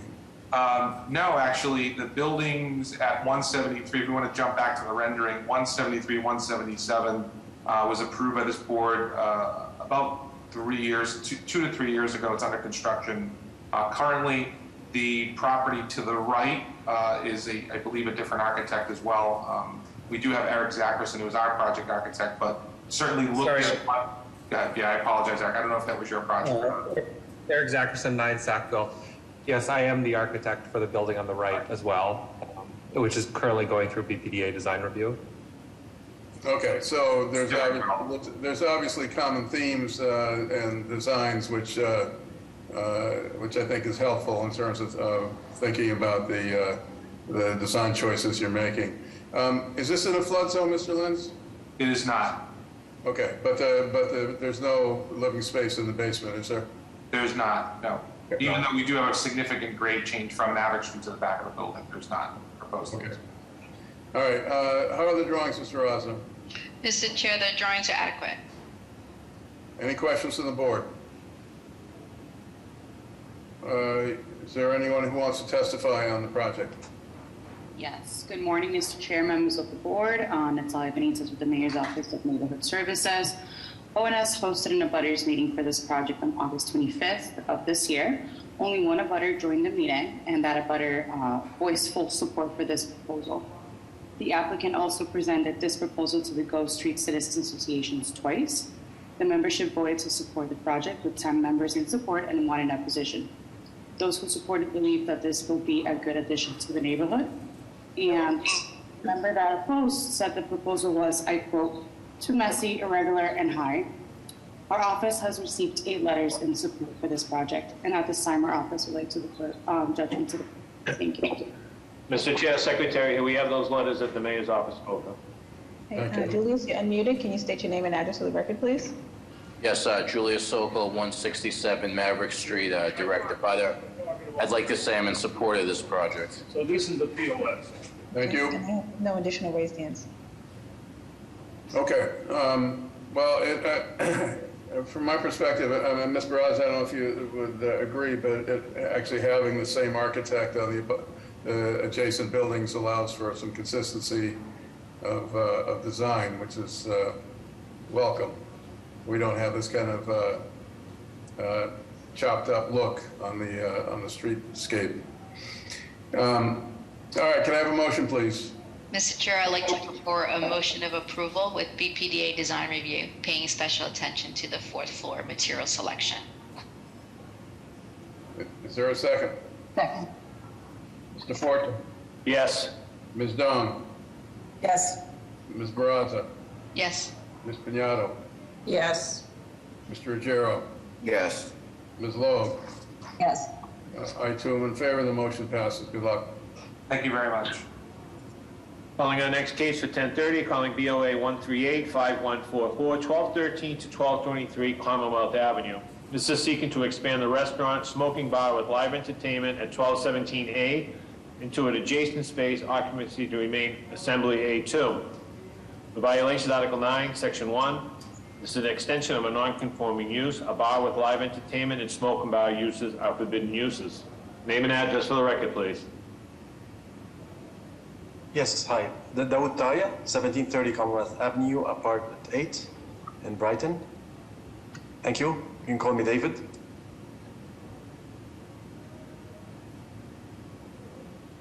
Can you tell us please tell us about your proposal. Okay, yes, I'll be quick. So we are one of the few smoking bars in the city. As you know, when smoking was banned in 2003 or 5, the smoking bars is something the city licensed back then, but the zoning code never got updated to include them. So anything like opening one or extending one has to go to the zoning board of appeals just because it's not in the code. Now, we got licensed in 2008, 2009. We actually expanded. It was a very small space. We expanded into another small space in 2013 with the board back then. And now we're proposing to expand into an adjacent space as well. We're keeping everything the same. All we do is we have some live entertainment sometimes. We don't have alcohol or any alcoholic license, and we're not seeking one. And that's it. Just people, they like it. People come and relax. Different people from different backgrounds. It's an ethnical thing. It's what Boston stands for. And really, if you come by, you see people who wouldn't otherwise meet different places, meeting there and enjoying it. We have some nice tea. We have some nice hummus. If you come by, you're welcome. Well, thank you. Thanks for the invitation. Consider me naive here, but can you tell what products are being smoked in the smoking bar? Yes, so mostly it's what you would call a shisha or hookah. So it's basically tobacco. It's a Middle Eastern water pipe. Yeah. And it has different flavors. Okay. So, and you're not doing any changing of the plans, the seating arrangement, anything. It's just the expansion of the forbidden use, correct? Well, yeah, we're adding. So we're adding. So the area that we're adding to, we're doing some like rearranging the seating there, because one of the areas we're expanding to is currently in another restaurant. So that's closed now. We're expanding into that. So we'll be changing some of the furniture and the seating arrangement there. Okay, but you're not doing anything structural or no. Okay. All right. How are the plans, Ms. Barraza? Mr. Chair, the plans are adequate. Any questions from the board? All right. Is anyone here to testify on the project? Yes, good morning, Honorable Chair, members of the board. Frank Mendoza, Austin Brighton liaison of the Mayor's Office of Neighborhood Services here. Here to testify that the applicant completed their community engagement process, no significant opposition from any abutters, and they also got a few letters of support which were forwarded to the board, which should be on file. They also got a letter of support from the Austin Civic Association with the proviso that no building code relief be granted. As always, I'll defer to the judgment of the board. Thank you very much. Okay. Mr. Chair, we have those letters at the Mayor's office spoke of. And Maura, go ahead, you've been unmuted. Good morning, this is Maura McCrae from Councilor Braden's office. Councilor would like to go on record in support. Thank you. Okay, and Anthony, Tony, go ahead. Unmute yourself. Good morning, Mr. Chair, members of the board. Tony Tisadoro representing the Austin Civic Association. The establishment, Habib's Lounge, has been a business that has been in operation for 13 years and has been a great addition to our community. It draws a very diverse group, and it is operated without any problems. And like any small business, they have had a very challenging period of time during the pandemic, and are reinvigorating themselves, and the ACA is in strong support of this proposal. Mr. DiSidoro, what was the reference to proviso about building code relief?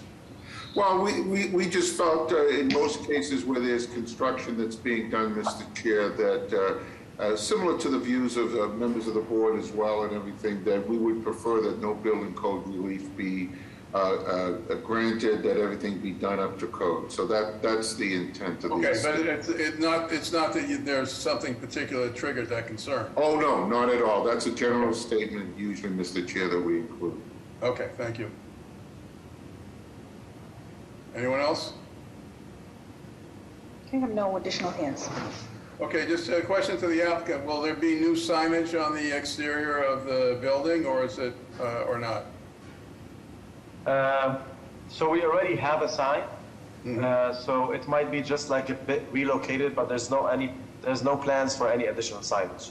Okay, and so and no change to the facade? No change to the facade. Okay. All right, thank you. Can I have a motion, please?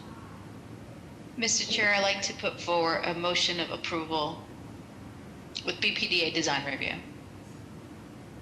Mr. Hampton, is design review necessary or warranted in this case? I don't think it's necessary. The signage will come to us if there's any change, but I don't think there's any reason for us to do a design review on this. Okay. All right. I'd like to put forward a motion of approval. Okay. Is there a second? Mr. Fortune? Yes. Ms. Dong? Yes. Ms. Barraza? Yes. Ms. Piñato? Yes. Mr. Ruggiero? Yes. Ms. Loeb? Yes. All right, 2 in favor, and to the applicant, thank you for the invitation to visit. Thank you, everyone. Come by. Calling the next case, calling BOA 139-1804, 400 to 412 DePonset Avenue. This is the move to proviso to the previous owner. The violations, Article 6, Section 4. To remove the proviso, other conditional necessary protections. Name and address for the record, please. Let me interrupt. I think that on the last one, we should add a proviso that's for that applicant only, just for the record. So sorry, Mr. Fortune, I just want to make that clear. Nope. Good. I'm sorry, go ahead. All right, so we're good. Name and address for the record, please. Okay, Locke, you're on. Give me 1 second. Let me just make you a panelist. Once you accept the panelist designation, you just need to unmute yourself.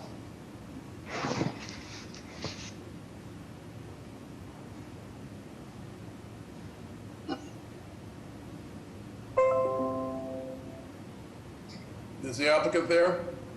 Good Yes. morning. Can you hear me? Yes. Yes. Yes, please tell us what you're proposing. Good morning. My name is Locke Nguyen for 400 Neponset Avenue. I want to remove to remove the proviso and change the signage name to the new name. Okay, so, but the function and purpose of the activities will be unchanged? Correct, sir. Okay, so this was a change of ownership? Correct. Okay, and will there be new signage for the? Yes, this will be new under new name. Okay, what was the old name and what will the new name be? The old name was Neponset Cafe, and the new name would be the Cajun Window. Okay, thank you. But there's no change to the interior and no change to the exterior? No, sir. Okay, well, then, Ms. Barraza, I'd ask you how the plans are, but I probably kind of pointless. Correct. Any questions from the board? None. Anyone here to testify on the project? Yes, good morning, Mr. Chair, members of the board. George Quinn with the Mayor's Office of Neighborhood Services. excuse me, our office hosted an abutters meeting for the proposal on September 28th, and those in attendance voiced support for the new restaurant.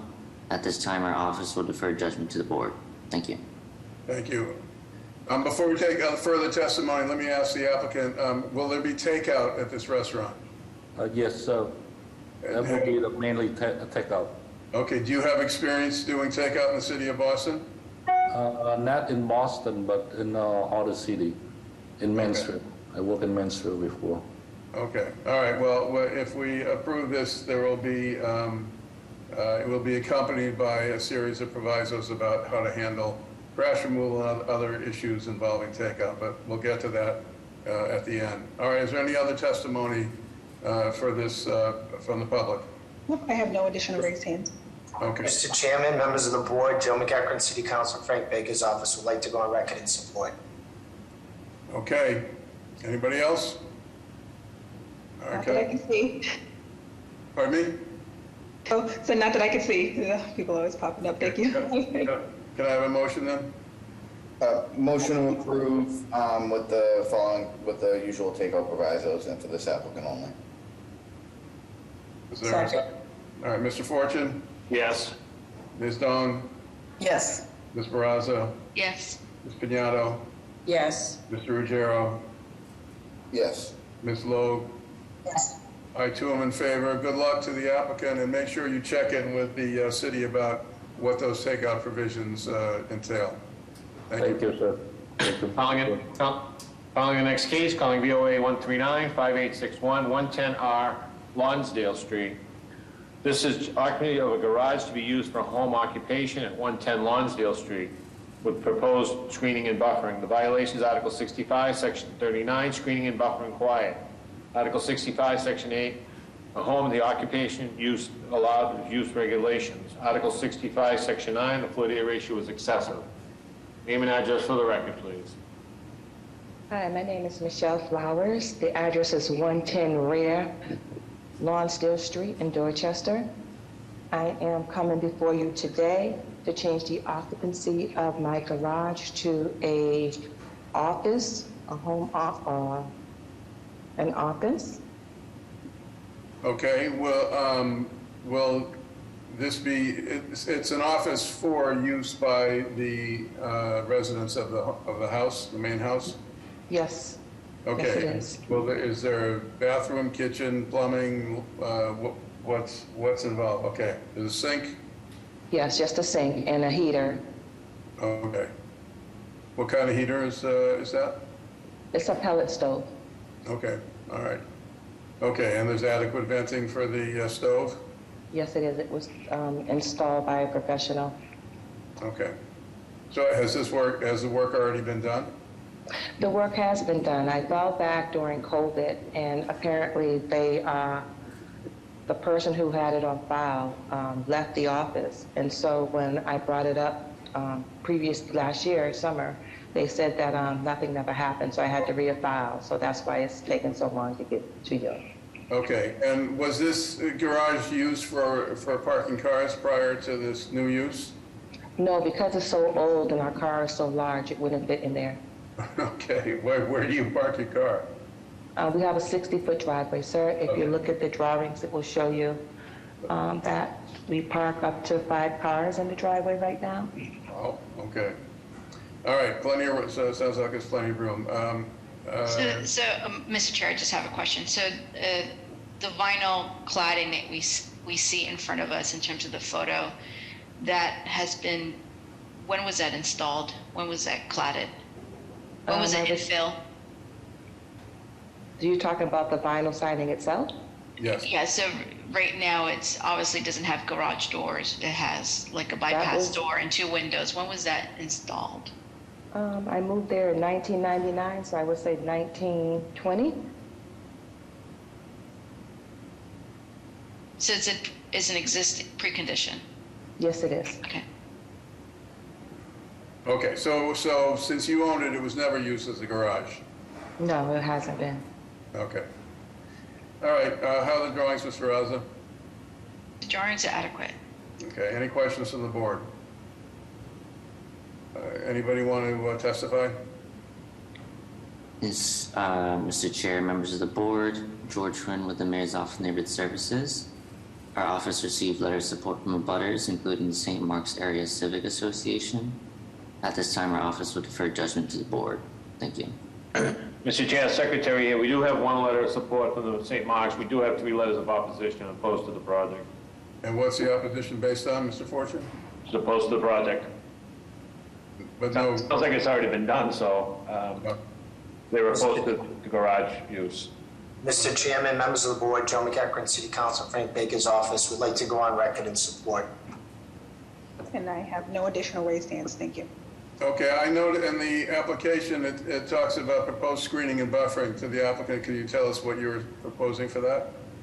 Yeah, so we had basically just redid the front fence to a 3-foot brick wall, and we were waiting for the metal to come in. Apparently there's a holdup, which worked in our favor. We are now going to use vertical platting once spring comes back around as a buffering. There's a picture here as well. I sent in a picture of the cladding. I don't know what page number it's on, but it is there. I sent it in. Is that something we can pull up?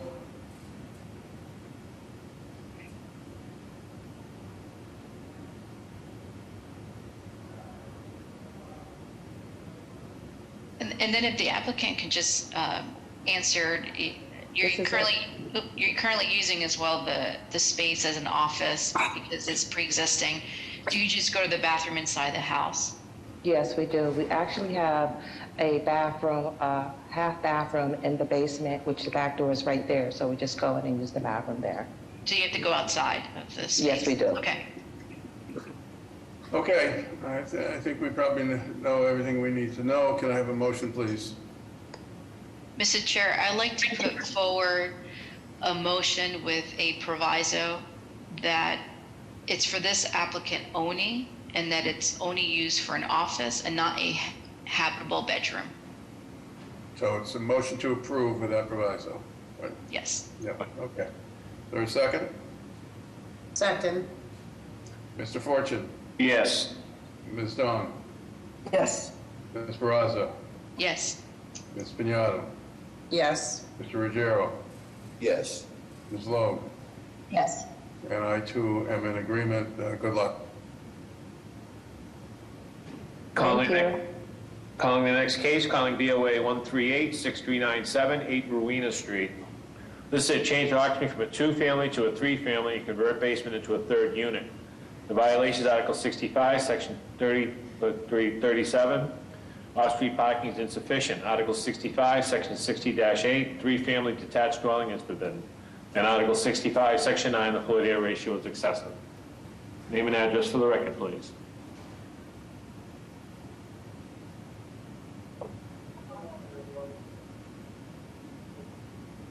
Is the applicant on?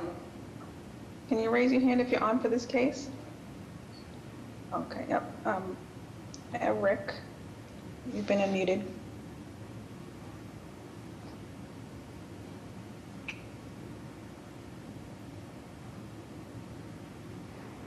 Hi, Eric, can you hear us? If you're a panelist, you just need to unmute.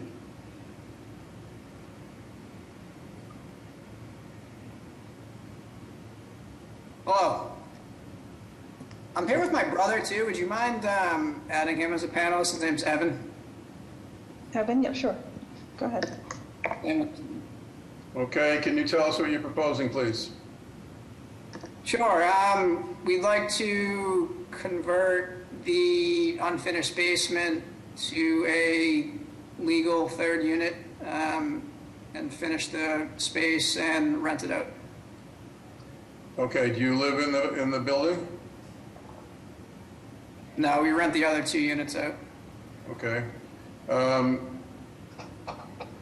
Can we see the drawings for what the basement is used for storage now? Storage, yes. Okay, and can we see the floor plan for the basement and then see the elevation?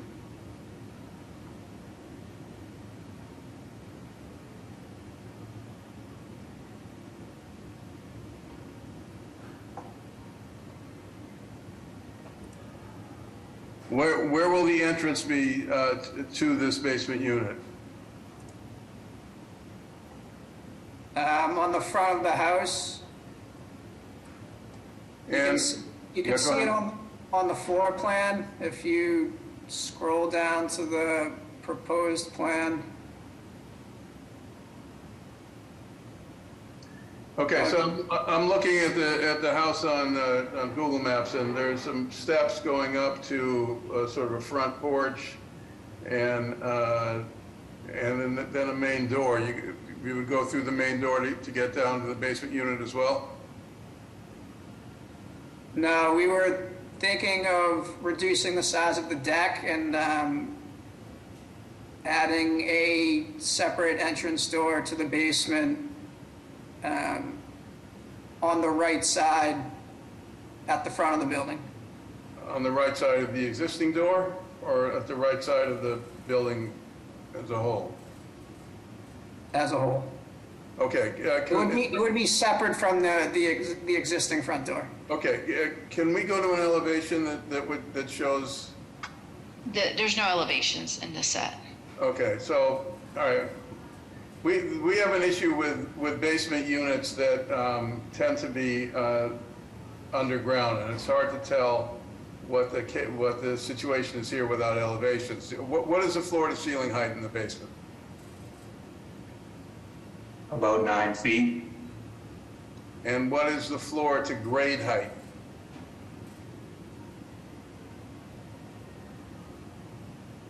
Mm,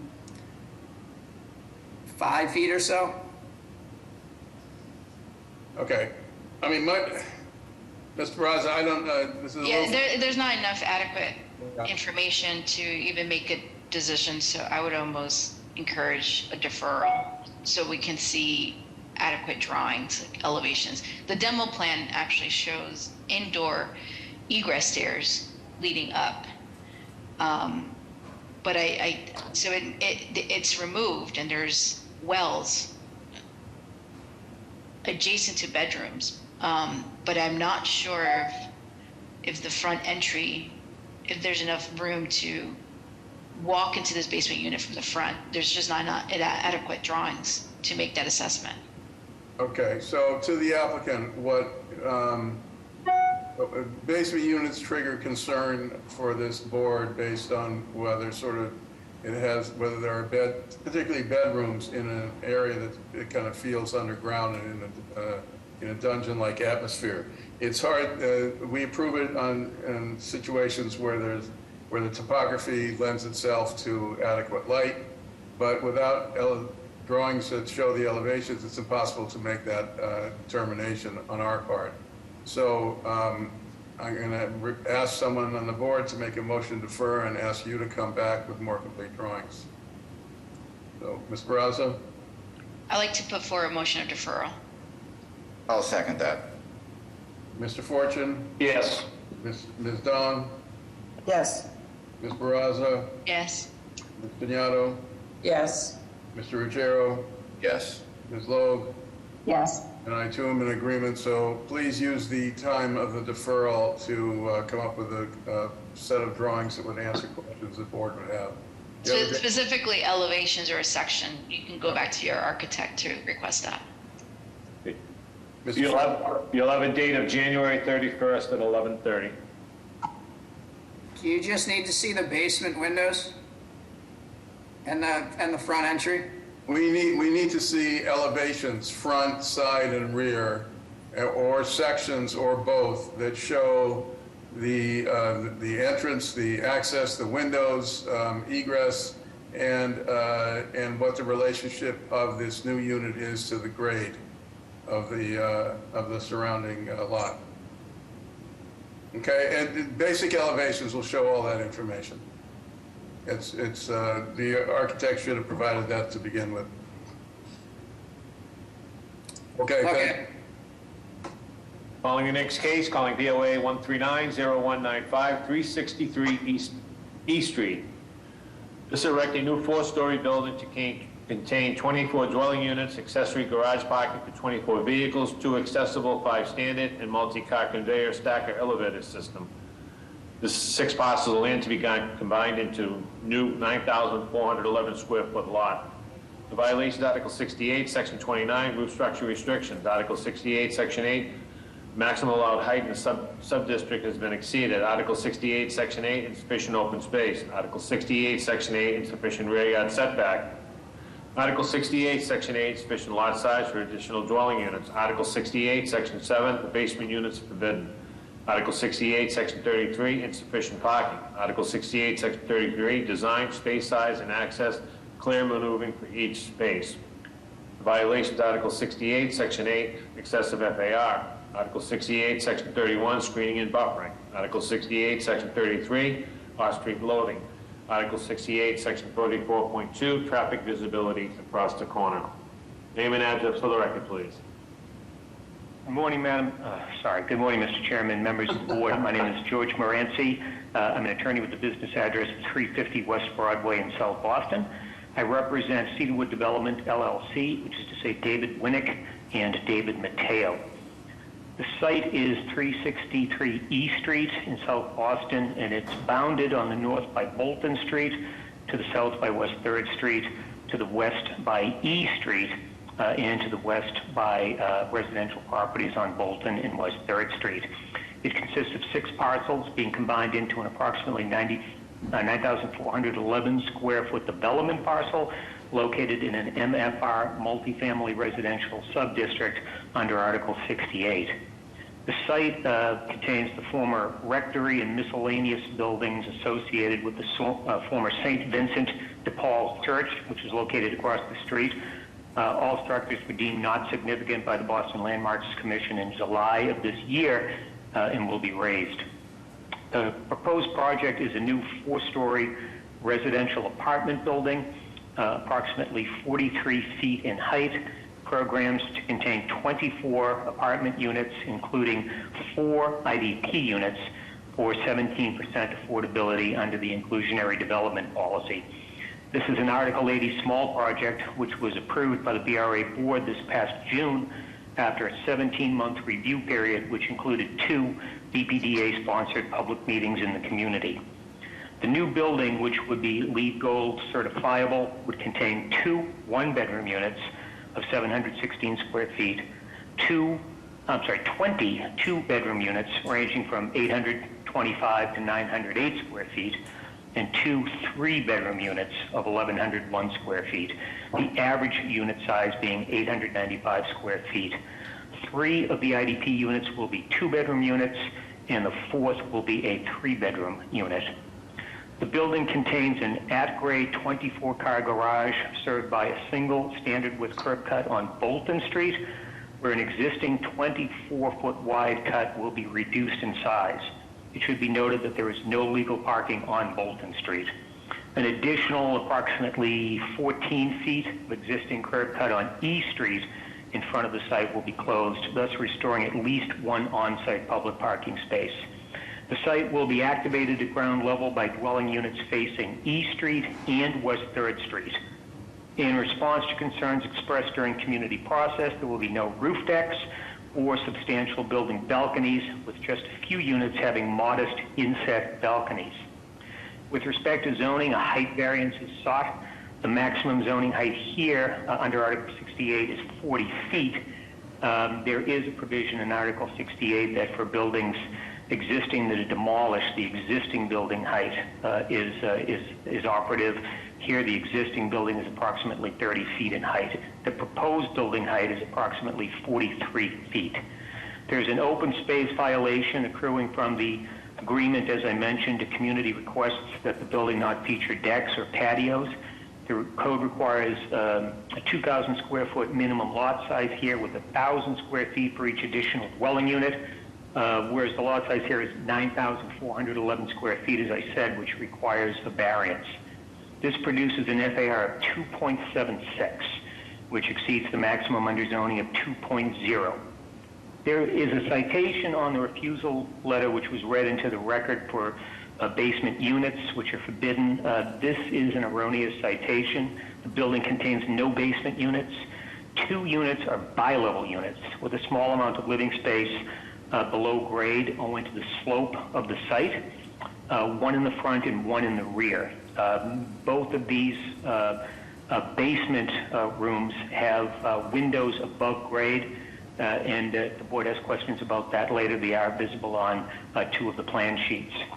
There's a citation for screening and buffering, but that is a citation that typically refers to off-street parking facilities.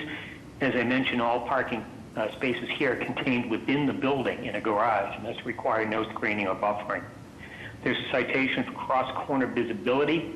The new building here will actually constitute an improvement in this regard over current conditions. This is because the project will result in the widening of all sidewalks adjacent to the site, with minimum 9-foot sidewalks on E Street and East 3rd Street, and a minimum 6.5-foot sidewalk on Bolton Street, where the present sidewalk is just over 3 feet, and therefore does not meet accessibility standards. Finally, there are site violations for insufficient off-street parking and loading.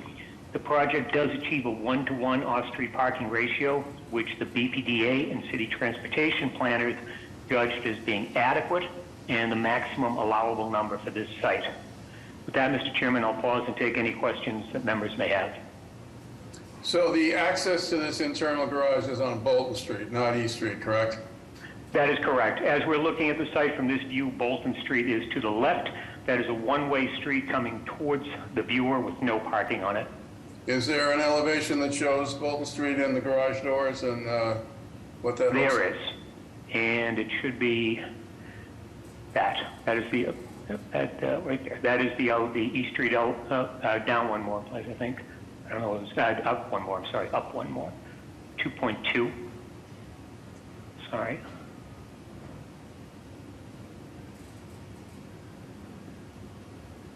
A 2.2. Okay, so so right in the middle, that's the garage door? That's correct. Okay, and it's a stacker system in there? Partial stacker system. The garage is depicted. Sorry, the garage is depicted and can be viewed on getting it on my sheet, on sheet A 1.1. So there's a 3-level stacker with 16 spaces, and then there are 8 surface parking spaces, in other words, non-stacked spaces. 3-level stacker, huh? Yeah, 3-level stacker, which is frankly the reason why the building is at 43 feet in height rather than 40 feet. Typically, you need about 13 feet at least in a garage for the stacking systems. And this would be a 3-level stacker, I think, which includes, might include a pit. I shouldn't say, I'm not certain about the stacking system, but it is a 3-level stacker, and given the building height, my assumption is it's, partially accomplished by a pit in that location. I would assume so, yeah. Okay. And the bi-level units with basement space, what's the program in the basement area? They are shown as bedrooms, but so if we go first just to show the actual amount of space, if we go to, sorry, I'm scrolling on my own plans and they take a moment to digitize, to render, I should say, on my screen. But if we go to sheet A 1.0, which is a basement level, this is just to provide these as 2-level units. They're 900 square foot 2-bedroom units. And it would be helpful then if we look at sheet, because I know the board's concerned, certainly based on the previous hearing, about whether or not these are underground bedrooms. But you can see the windows depicted on the floor plans. If we go to sheet A 2.1. I'm sorry to interrupt. Here you have 2 windows to the rear, and is it just like a minor error that your elevations on the rear show 3 windows? Yeah, I think that just, yeah, exactly, Okay. Ms. Better-Barage. I think that's a discrepancy. And then I didn't see your stairs in the alleyway. I would assume that you're going to propose that there should be stairs as well in the site plan. Your elevation shows stairs. Yes, I'm sorry for the inconsistency. Okay. But yes, that is the case. Great, thanks. Okay, how are the drawings, Mr. Osborne? Other than what I just noted, the drawings are adequate. Okay, well, those are concerns. Minor inconsistencies, yeah. Yeah. Okay. Any questions from the board? Can you address the affordability of the IDP units and how parking works for those units? Certainly. The IDP policy typically does not require associated off-street parking. There are 24 units and 24 spaces here. The IDP percentage is 17%, which is being provided. The requirement, as the board knows, is 13%. The fourth unit, the additional unit being provided, is a 3-bedroom unit, and that was an accommodation that my clients were happy to make, mostly at the behest of the elected officials who did want to see an affordable 3-bedroom unit here. But what affordability level is the IDP unit set at? Oh, I'm sorry. The IDP units are at, you have to excuse me, I have to bring up the board memo. I have it here. The 4 units are, as they're rental units, they're all at 70% of AMI, and this would translate into $1,597 for the 2-bedroom units and $1,789 for the 3-bedroom unit. Right, and if they wanted a parking space, how does that work? Do tenants pay for parking in addition? Oh, no, I'm sorry. No, the parking is with the units. There's no plan for additional charge for parking. These parking spaces will all be, be used by renters of the building, and they'll be tied to the units. Thank you. Any other questions? Mr. Hampton, any comments from the BPDA? We're in support of this project, Mr. Chair, as this went through Article 80, so continuous design review would be our only ask. Okay. Is there anyone here to testify on behalf or in opposition? I think Mr. D'Amico. Mr. D'Amico, yes. Thank you. Yes, Mr. Chairman, members of the board, Bob D'Amico, ETD. Bolton Street is one way. So when you leave this garage, you have to have signage, right turn only? There will be left turn only, Mr. D'Amico? Left turn, I'm sorry. Yeah. Yes, absolutely. We wouldn't want anybody turning the wrong way up Bolton. So there'll probably be interior garage signage, and if the city were able to locate an exterior sign on the opposite corner, that's something that, that could be provided as well. Yes, just don't make the curb cut too narrow, only because it's two-way. If you have a car coming in and going out, there might be a conflict, so you don't want it too narrow. I would say a minimum of 12 feet should be, that's my recommendation. And finally, the audio and visual alarm should be placed at the exit point, only because you're right at the rear of the garage. I understood. I've taken those notes, Mr. D'Amico, and I'm sure Mr. Hampton has as well. And if this were to be approved, it would be subject to continued BPDA design review, and I'll make sure that we follow up on those issues with BPDA and BTD. Thank you. Anyone want to testify on the proposal? Good morning, Mr. Chair, members of the board. I'm Anna White with the Mayor's Office of Neighborhood Services. 363 East Street was a BPDA project. The BPDA held a robust community process, and this project passed their board. The St. Vincent Lower End Neighborhood Association supported the project. At this time, we'd like to defer judgment to the board. Thank you. Thank you. Good morning, Mr. Chairman, members of the board. Ana Calderon from Council President Flink's office. The councilor would like to go on record in support based on a good community process with neighbors and the civic group. They work closely together on a number of quality of life issues and good faith compromises, including reduction of the overall heights, density, and removal of 5 units, increasing the affordable component to 17%, implementing a 1-to-1 parking ratio, which is critical due to the South Boston parking crisis, plans to fill in curb cut for additional street parking, public realm improvements, and increasing the side and rear setbacks per neighbor's request. They also removed the roof deck to alleviate concerns from family in the area on loud noise and parties. Moreover, the proponent made compromises on the makeup of the units to try to accommodate more working families remaining in the city, including a 3-bedroom IDP unit. Council President Flynn acknowledges there is some opposition from neighbors that has developed recently. He respectfully requests that the proponent continue working closely with the community, abutters, and civic group on any quality of life issues that arise during the construction phase and thereafter. Thank you. Thank you. Mr. Chair, Secretary here, we have nothing but opposition letters right now, and the opposition, density, parking, obviously, all the above in South Boston. Okay. Okay, and I have a few raised hands. Bob D'Amico, Jeff, are you looking to give testimony here? Thank you. My name is Jeff Rosen, and I'm at O'Hagan Meyer in Boston. It's a law firm, and I'm a lawyer who represents a number of abutters. Abutters are very upset. We passed along what I have. I don't represent all of them, but 150 letters opposing this. It's my understanding there's been no abutters meeting, so although I heard that there's cooperation with the neighborhood, I'm not sure what that amounts to because the abutters I represent are not aware of any meetings. There are so many variances here. We counted over 12. I don't need to read them again, but they're substantial.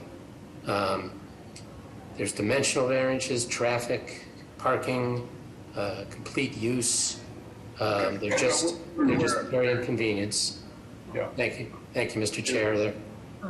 They're just very inconvenience for my clients, and we want an opportunity to be heard through it in our butters meeting.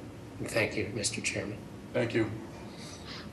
Okay, we have Daniel Conroy. Sent a request to unmute you. Can you state your name and address for the record, please? Then we'll go to Marie. Daniel Conroy with the law firm Sesson and Simrot.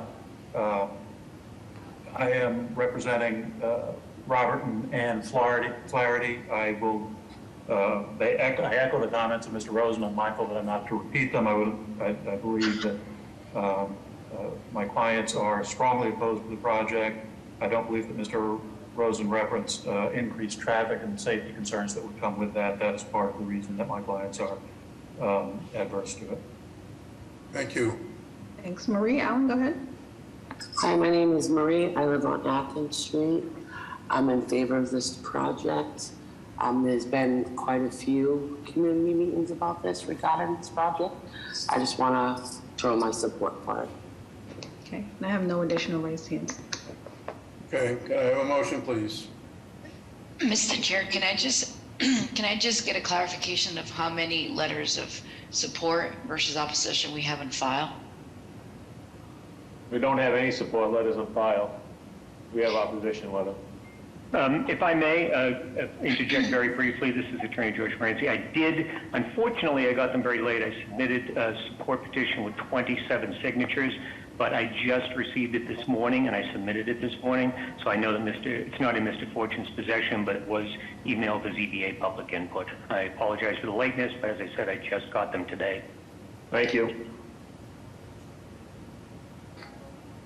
All right, can I have a motion, please?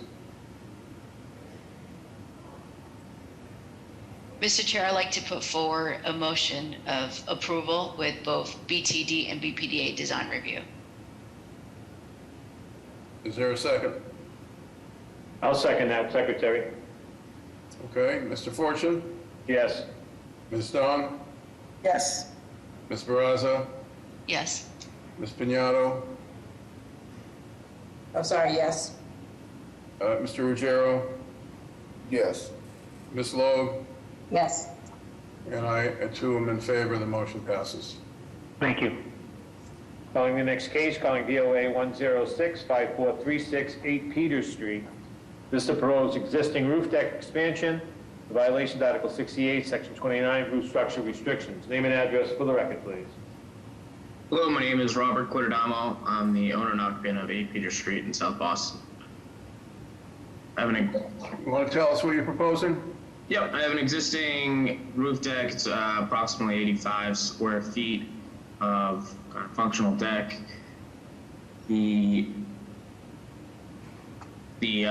the time of application, we've done a re-roofing of the building, and that deck is We removed the deck, and the proposed replacement of the deck is for approximately 230 square feet total, 150 which is the deck area. The existing stairs are from the third floor porch, it's exclusive use, to the third floor unit, which is my unit. It is not visible from the walkway. It's a similar size and design of decks on 7, 9, 10, and 12 Peter Street. There were no other violations in terms of clearances from the edge of the building, height, or egress. So this is going from an 85 to 150 square foot deck? Is that what you said? Yeah, it's 230 square foot total, including about 80 square foot of kind of walkway to the main deck area, yes. Okay, and the access to the deck is what? It's an existing stairway from the third floor deck, direct to the deck, no head house or hatches or anything. Okay, because in one of the drawings, it looked like there was a head house.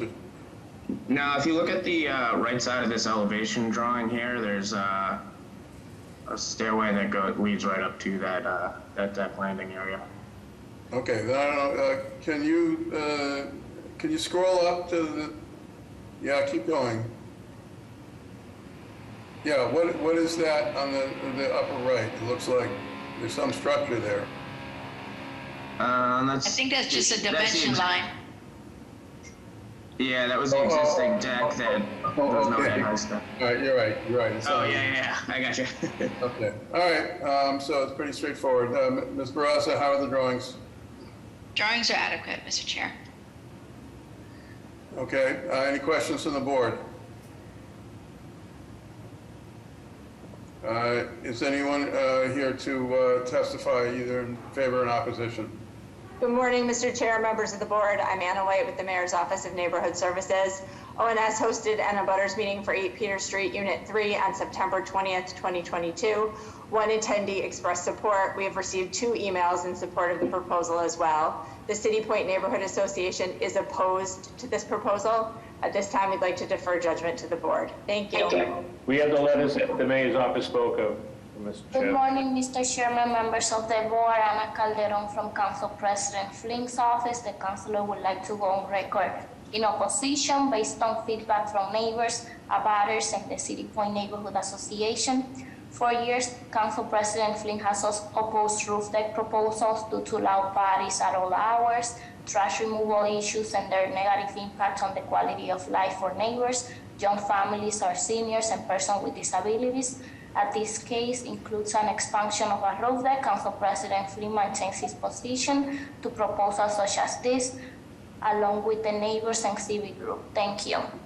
Anna, can I ask you a question? Is this just a blanket opposition to roof decks, both from the councilor's office and the City Point Association, or is there something about this one in particular?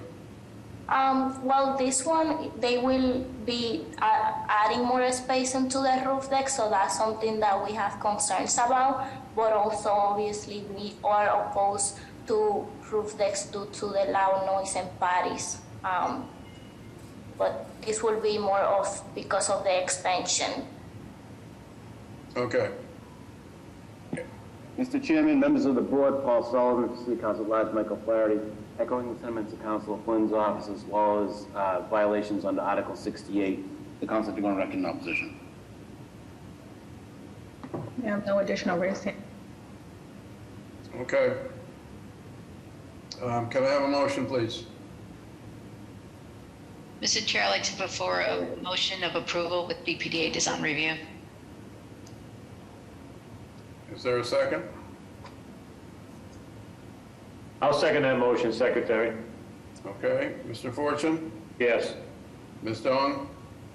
Opposed. Ms. Barraza? Yes. Ms. Piñato? Yes. Mr. Ruggiero? Opposed. Ms. Logue? Opposed. And I am in favor, but that's a 4-3, so it does not pass. The motion is denied. Mr. Chair, this is Tom. Does the board want to do a motion to deny without prejudice? I'm not sure, but if someone wants to make that motion, they're free to do so. I'm not. I'll just for the record, I'll make that motion. I motion to deny without prejudice. I don't think it will make any difference because it's expanding, it's existing. Yeah, I would agree with Ms. Barraza, but certainly have the right to make a motion. Is there a second to that motion? Sure, I'll second it. Okay, Mr. Fortune? Yes. Ms. Dong? Yes. Ms. Barraza? Oppose. Ms. Piñato? Opposed. Mr. Ruggiero? Yes. Ms. Logue? Opposed. And I'm opposed too. I don't think it'll make any difference. So the proposal is denied. Mr. Chair, I guess the issue that I'm seeing is that the board hasn't voted on a motion to deny and just failed to vote on a motion to approve. Okay, I mean, Why don't I make a motion to deny that? Thank you. Sorry. Okay, been a motion made to deny and a second. Mr. Fortune? Yes. Ms. Dong? Yes. Ms. Barraza? Yes. Mr. Piñato? Yes. Mr. Ruggiero? Yeah, I'm sorry about that, guys. Ms. Logue? Yes. And I too am in favor. The motion to deny passes. Mr. Fortune, do we want to check on the 1130s? You know, you must be reading my mind because that was what I was going to do. We've known each other a long time. All right, so this is for the 1130 rediscussion. It's now 1141. If you're going to defer or withdraw your rediscussion, if you can give me the address first, please. Yes, 229 Maverick Street. Thank you, sir. Hold on 2 seconds. Calling DOA 137-6537, 229 Maverick Street. Name and address for the record, please. Good morning, Mr. Chairman, members of the board, Attorney Derek Small, up a business address for 51 Dobson Road. And we're here today seeking a deferral of 229 Maverick Street. Okay. Motion to defer. Is there a second? Second. Mr. Fortune? Yes. Ms. Dawn? Yes. Ms. Barraza? Yes. Ms. Piñato? Yes. Mr. Ruggiero? Yes. Ms. Logue? Yes. And I too in favor. We have a date? You'll have a date of January 31st at 11:30. Okay, thank you very much. Have a good day. Thank you. Are there any other deferrals or withdrawals for the 11:30 rediscussions? 17 Chief Street, Mr. Secretary. Thank you, Counselor. For the record, calling DOA 133-9787, 17 Chief Street. Name and address for the record, please. Good morning, Mr. Chair, members of the board. Richard Lins, 245 Sumner Street, East Boston, on behalf of the petitioner. Motion to defer. For a second? Second. Mr. Fortune? Yes. Ms. Dawn? Yes. Ms. Barraza? Yes. Ms. Piñato? Yes. Mr. Ruggiero? Yes. Ms. Logue? Yes. And I too am in favor. Is there a date? We'll have a date of January 31st at 11:30. Thank you. You're welcome. Are there any other deferrals or withdrawals for the 11:30 rediscussions? 1395-1405 Washington Street. Give Counselor regards, calling case BOA 129-8133, 1395 to 1405 Washington Street. Name and address for the record, please. Good morning, Mr. Chair, members of the board. Michael Lacasse, Lacasse Law, 75 Arlington Street in Boston. We're requesting a deferral to continue to work out issues with abutters on a common party wall situation. Okay. Motion to defer. Second? Is there a second? Second. Mr. Fortune? Yes. Dong? Yes. Barraza? Yes. Ms. Piñato? Yes. Mr. Ruggiero? Yes. Ms. Logue? Yes. And I too am in favor. Is there a date? We'll have the date of January 31st at 11:30. Thank you so much. Are there any other deferrals or withdrawals for the 11:30 rediscussions? Hearing none, I'll go back to the last case, 10:30. Mr. Fortune, after we do the last case at 10:30, can we jump to the 12 o'clock rehearing? We're going to lose a member of the board, and I think it would be useful to have all 7. As long as we reach that plateau at 12 o'clock. Okay. Okay. Calling the last case for 10:30. Calling BOA 139-1418, 439 Chelsea Street. This is a raise the existing structure and erect a 4-story residential dwelling with rear deck and roof deck exclusive to Unit 4. The violation, Article 53, Section 9, excessive FAR. Article 53, Section 9, the building height is excessive in a sub-district. Article 53, Section 9, insufficient rear yard setback. Article 53, Section 9, insufficient open space per unit. Article 53, Section 56, off-street parking is insufficient. Name and address for the record, please. Good morning, Mr. Chair, members of the board. Richard Lins, 245 Sumner Street, East Boston. On behalf of the petitioner for 439 Chelsea Street, East Boston, with me is Eric Zackerson, who is the project architect. If we can jump down to slide 7, that will probably show us a better view of the context. Mr. Chairman, this property is a single-family structure located actually in the neighborhood shopping sub-district. It is literally the last residential building on Chelsea Street as you head towards the oil farm heading into Chelsea. Our proposal would demolish the existing structure and replace it with a new 4-unit residential dwelling, which is intended for home ownership. As it is located in the neighborhood shopping district, the zoning regulations that are applicable are relatively flexible for dimensional controls. Although a multifamily use would be permitted, there is no minimum lot size required in the neighborhood. We do provide 2,000 square feet, again, which is well in excess of what is even required. There's likewise no width or frontage requirement, as well as a side yard or front yard requirement. The only requirement that appears for the dimension for the under Article 53 is for rear yard, which is 20 feet. The provisions of Article 53 recognize when you do have a shallow lot condition, such as this, you actually can reduce the rear yard setback. Our rear yard setback in this case ranges from anywhere from 10 feet from the proposed decks to 17 feet from where the building is located.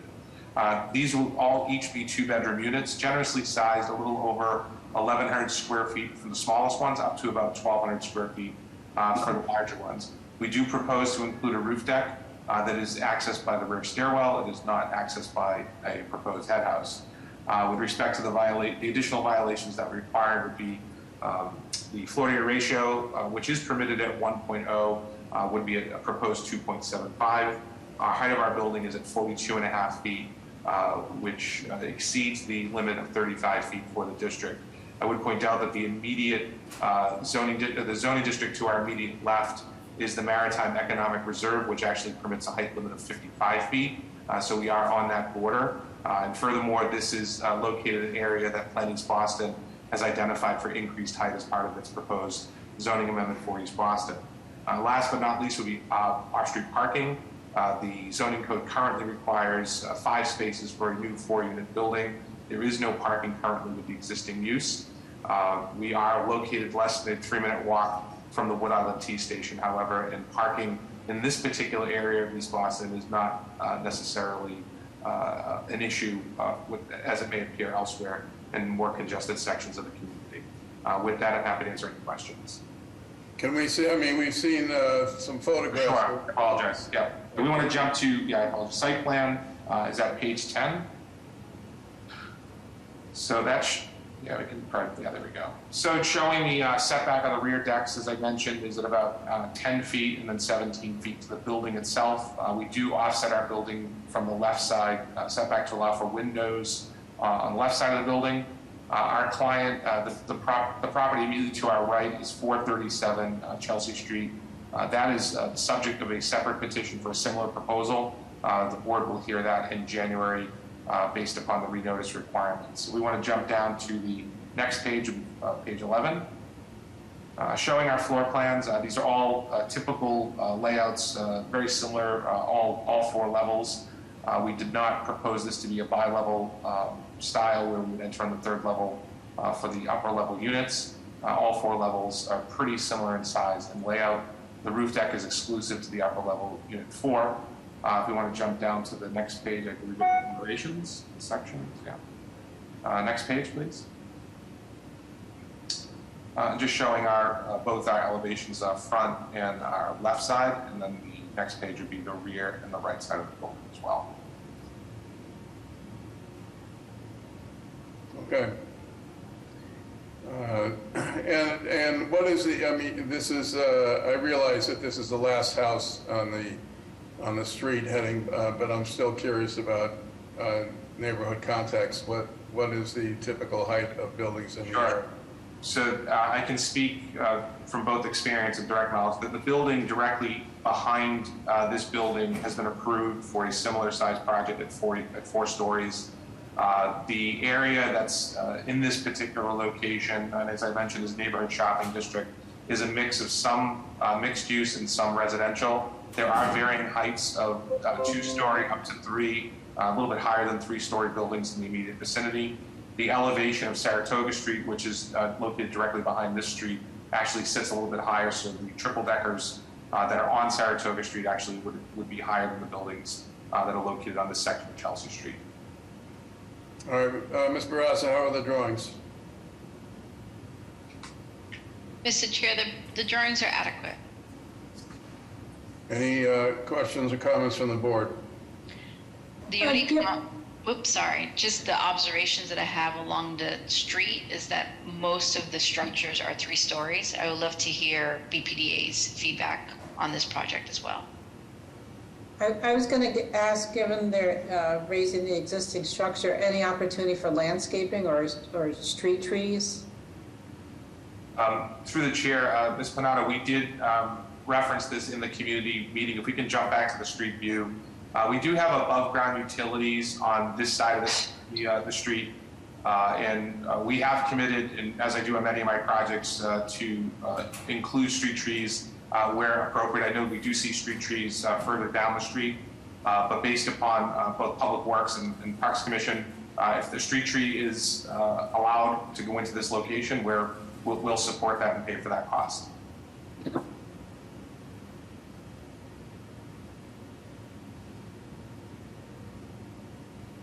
Any other questions or comments? Is there anyone here to testify either in favor or in opposition to the project?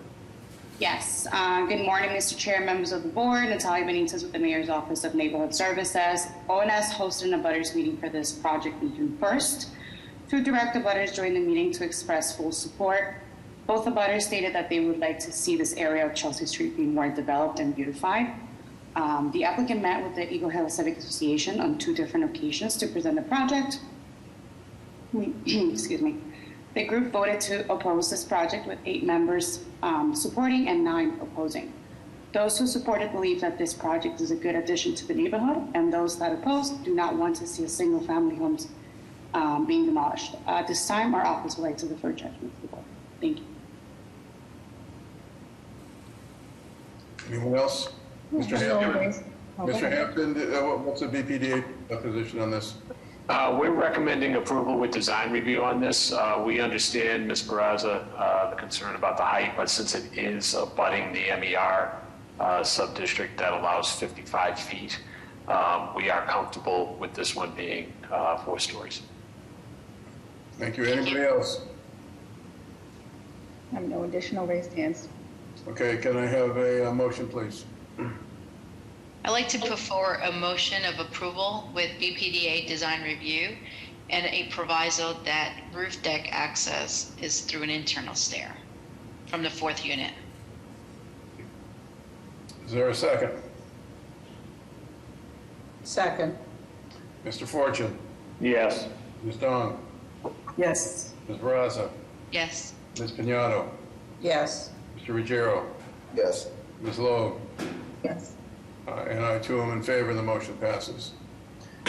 Just to clarify in response to some comments in the chat, I'm not suggesting moving the appeal out of order, but just to not necessarily be at the end. So we wouldn't hear it before noon, no matter what. Mr. Chairman, just unrelated to this last case, we're back on an Article 80 that we believe we're going to lose 1 member, and we'd be back to a 5-member board. We've deferred, I believe, 3 times to try to get at least a 6-member board. So I'm not sure if that one could also potentially be called before we lose any further members. Well, we're potentially losing a member at 12:30. So so, you know, I could never tell depending on how much testimony there is in any of these projects, but It will be a 6-member board no matter what. But if it's, I believe Mr. Ruggiero will be recusing himself on the matter that I'm presenting for the Article 80. So if it's not Mr. Ruggiero who's leaving, we are likely to end up with a 5-member board again. Okay, you are correct on that. Which address are you talking about? 279 Maverick Street. 279 Maverick. All right. Well, your call. Your call, Mr. Chair. It's only 11:54. Yeah. Mr. Chair, we have about 12:45. Is really the drop dead time? Ms. Logue, you can stay till 12:45? Yep. Okay. All right. Well, I think Mr. Chair. It's now 11:55. We should move forward with and then at noon we should skip over to the appeal. Mr. Lind, it's your call about what to do. I don't know what else to say. So let's keep going. Mr. Chair, I just talked to council. We can pull Mr. Lind's project. It is an 11:30 case, but we could pull it. We could pull it out of order if you'd like. Okay. So what's our next one now? We have two. We have a companion case, Emory Road. All right. But we could jump to Maverick Street. Why don't we do Mr. Lynn's case now? Okay. And then go back to the regular order. Mr. Lind, what was the address again? I'm sorry, 275, 279? Correct. There's a companion case at 273 as well. Oh, okay. Hold on 2 seconds. For the record, I'll recuse. Okay, so we have a 6-member board on this one. Go ahead. Okay. Hold on, Mr. Chair, just trying to pull it up here. Okay. Okay.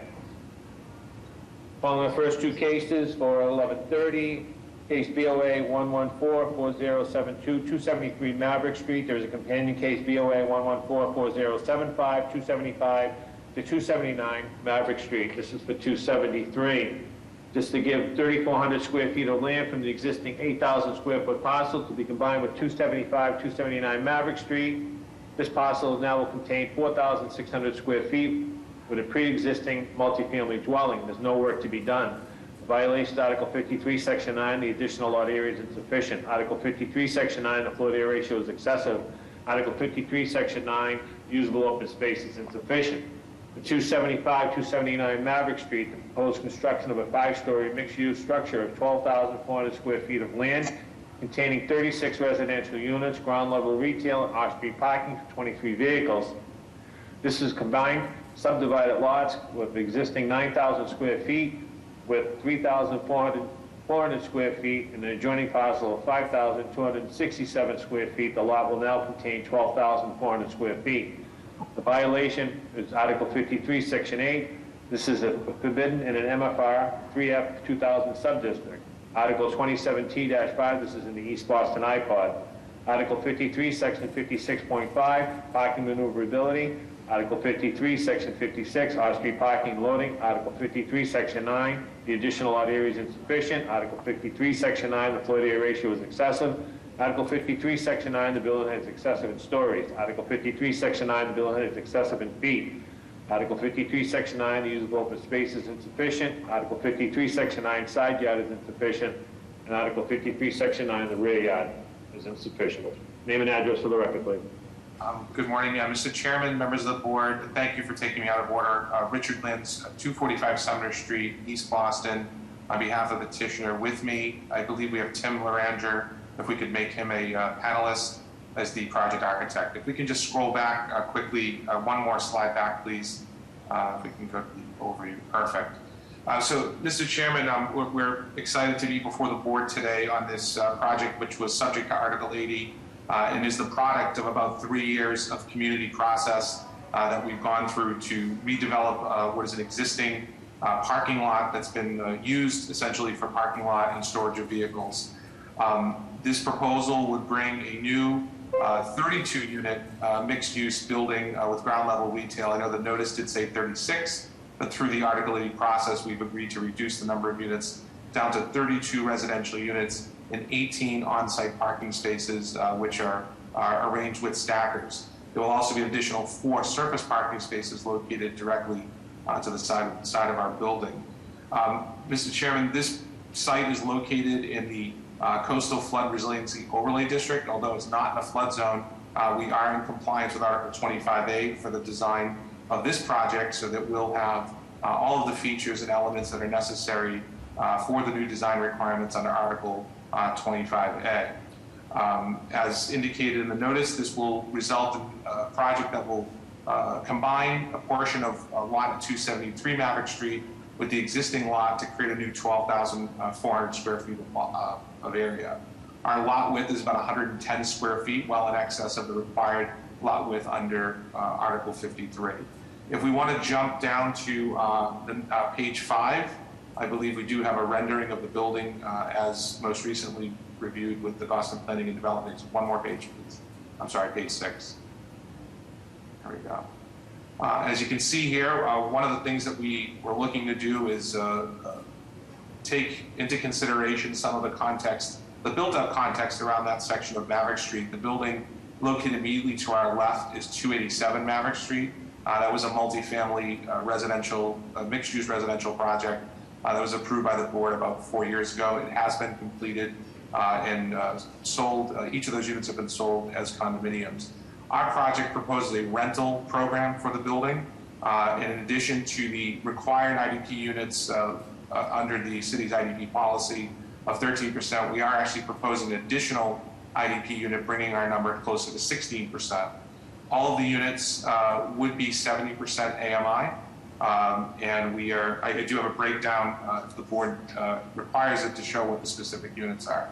At this time, I'm going to ask that Tim Loranger walk through a few of the slides for the program to show the design approach, as well as some of the landscaping and the other important features of the building itself. So Tim, if you could walk us through a couple of the slides, that would be very helpful.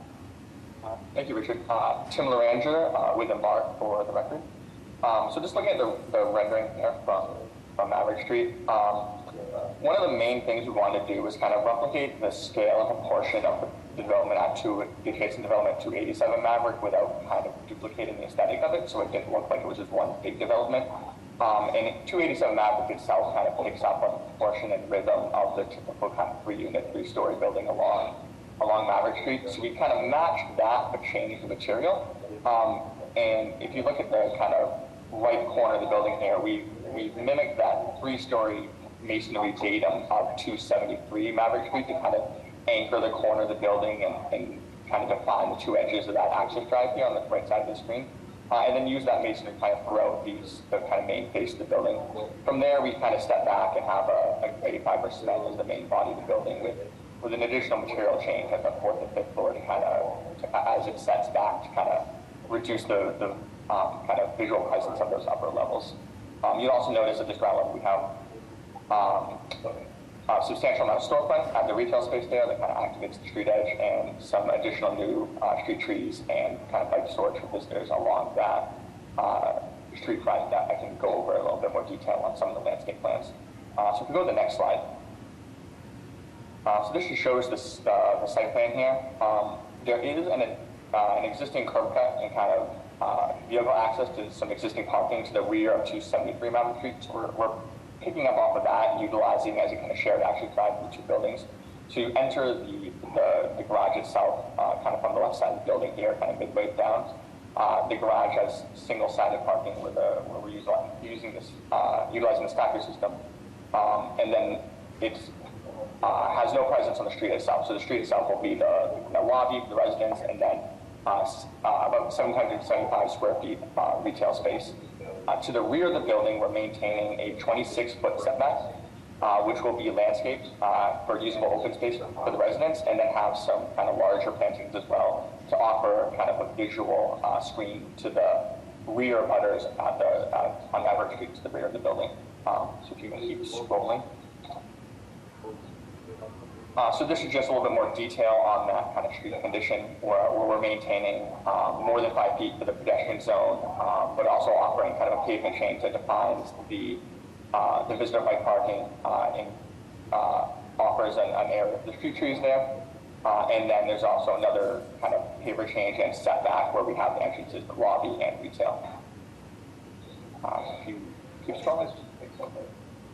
And here's just a little bit more detail on the landscaping in the rear yard setback, which would be kind of for resident use, where we have kind of pockets of seating, kind of lower planting areas. And then additionally, in addition to the planting, we'll have a fence along the entirety of the rear property line.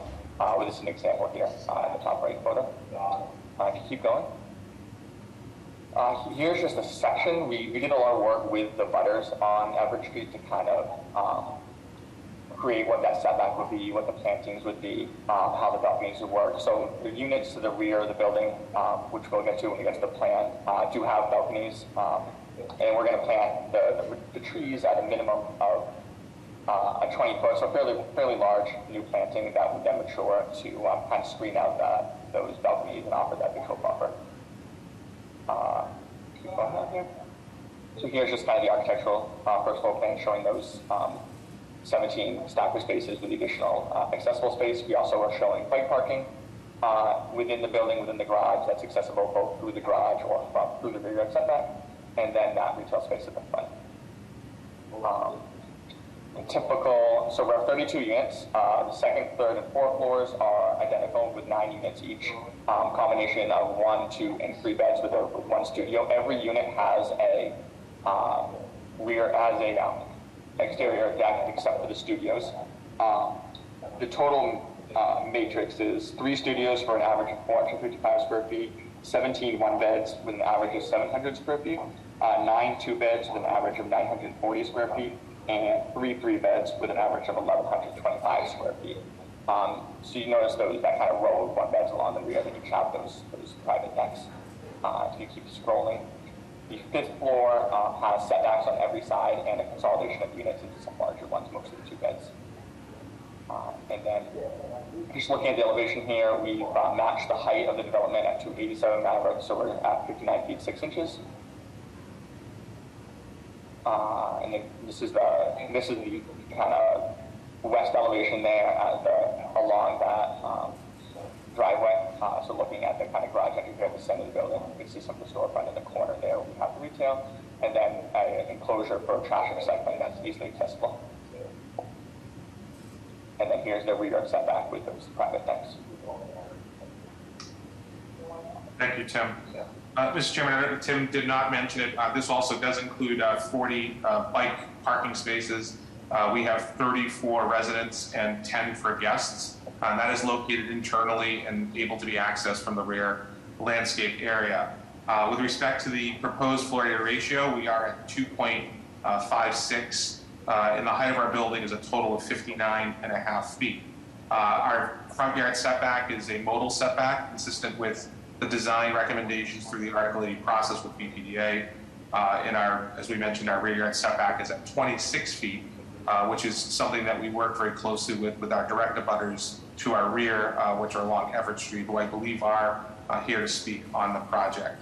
At this time, I will pause and ask that the board address any questions or concerns about the project.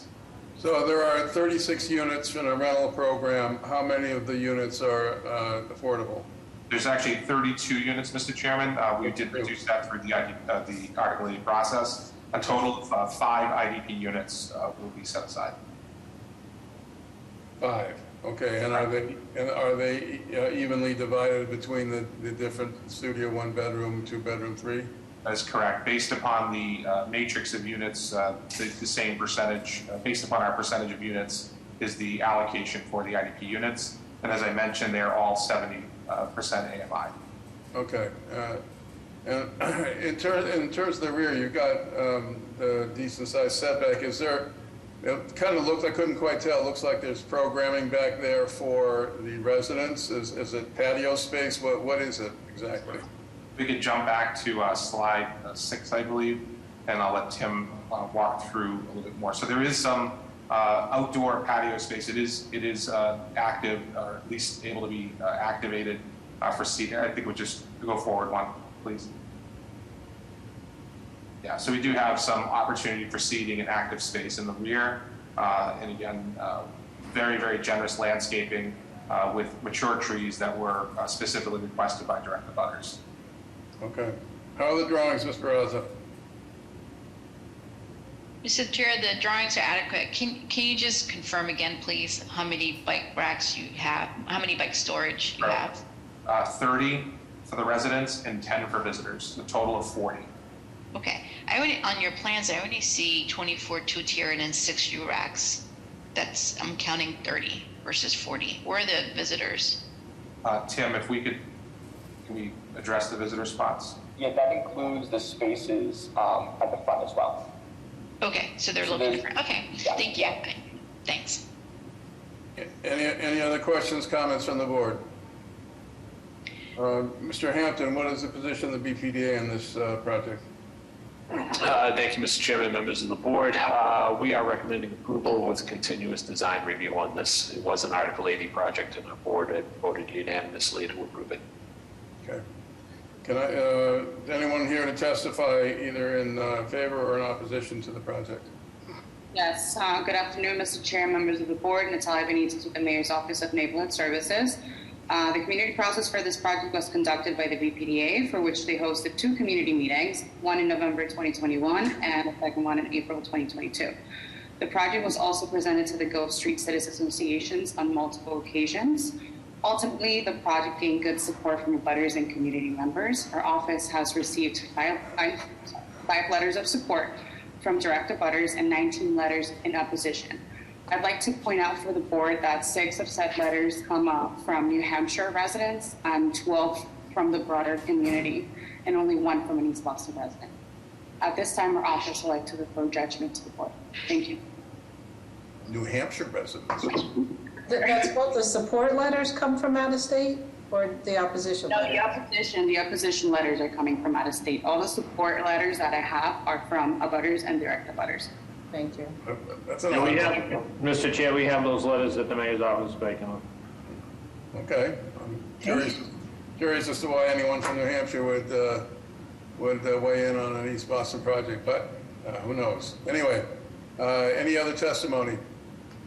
Yep, we have a few raised hands here. Bob, are you all set? I know your hand is raised. Yes, yeah. Mr. Chairman, members of the board, Bob Amico, BTD. I'm a little confused about the number of spaces. I see 23 on the plans, but it says only 22 requested. So I'd like to have clarification on that. Sure. Through the Article 80 process, 18 internal spaces, which will be stackers, and there are 4 surface spaces as shown on the site plan. 22 total. 22. Okay. Okay. Anybody else? Yeah, we'll start with Daniel and then go to Minor. Daniel, you've been unmuted. Can you name and address for the record, please? Thank you. I'm sorry. Can you hear? I can't hear you. Can you hear me better now? Yes. Daniel Krupe, 120 Everett Street. We're directly behind the project. We've been working with the developer and Richard for the past 2 years, and we're very happy with what they've presented to us and addressing our concerns. So we'd like to be on the record for supporting this project. Thank you. Yeah, Minor, go ahead. Thank you, Madam Ambassador. Mr. Chairman, members of the board, Minor Perez representing all our members that live and work in East Boston and their families. We'd like to go on record in support of this project. Thank you. Allison, can you state your name and address for the record, please? Hello, good afternoon. My name is Allison Ng. My address is 126 Everett Street. I'm also the owner of 128 Everett Street, which is directly behind this property. I'd just like to voice my support for the project. The developer and the attorneys were very responsive when they were building 287 Maverick Street with any issues we had during the construction. So I'd just like to go on the record for support for the project. Thank you. Peter, can you give your name and address for the record, please? Sure. Pete Fair, I'm at 120 Everett Street with Dan. I just wanted to echo his sentiments that we've been working with the developers for the past couple of years. Very happy with the sort of rear treatment, the screening that they're providing, and think it's an improvement as compared to some of the historical development in the neighborhood. Thank you. I have no additional raised hands at the moment. Thank you. All right, can I have a motion, please? Mr. Chair, I'd like to put forward a motion of approval with BPDA design review. Second. Mr. Fortune? Yes. Ms. Dong? Yes. Ms. Barraza? Yes. Ms. Piñato? Yes. Mr. Ruggiero? He's Recused. He's recused, sorry. Ms. Loeb? Yes. And I too am in favor. The motion passes. Thank you very much.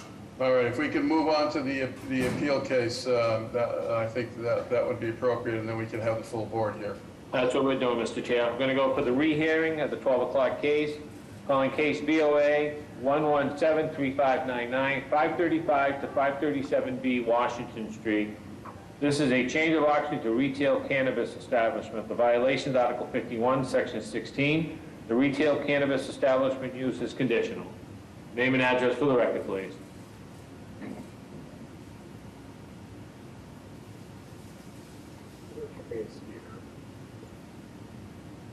Good afternoon, Mr. Chairman, members of the board. Brian Grossman, Bowditch and Dewey, 200 Crossing Boulevard, Suite 300, Framingham, Massachusetts, for counsel for Pure Oasis. And I believe Kobe Evans should also be on for Pure Oasis. Okay, now, well, this is a rehearing. There was an appeal and to rehear the case. For those, since not necessarily every member of the current board was at that hearing, can you quickly just sort of summarize it again, why we're here and what you're looking for? Sure. As the board knows, the proposed use is for a retail marijuana establishment. The proposed use will rehabilitate and reinvigorate the vacant space formerly owned or used by Swan Cleaners. It does meet all of the buffer zone requirements, so there are no variances required. It's only a conditional use permit. The use will have approximately 3,500 square feet of retail space and then back of house, in addition to back of house space. The hours proposed were 10 a.m. to 8 p.m. The hours are similar to uses for nearby businesses, and in some cases much shorter than some of the nearby businesses. Some open at around 6 or 7 a.m. Some of the nearby restaurants go until 10 p.m. or later. The site itself has 4 parking spaces. Those 4 parking spaces would be for employee use. There is also, in addition to that, a loading area, so there would be secured loading. And so what that means is deliveries will not take place on street. It won't take up on-street parking and won't block traffic. The site is zoned for retail, and so therefore it is appropriate to consider both similarly situated retail marijuana establishment applications throughout the city that are comparable, as well as other uses that would just be permitted by right at the site when you're looking at the effects. The 2 concerns we've heard the most are both traffic and parking.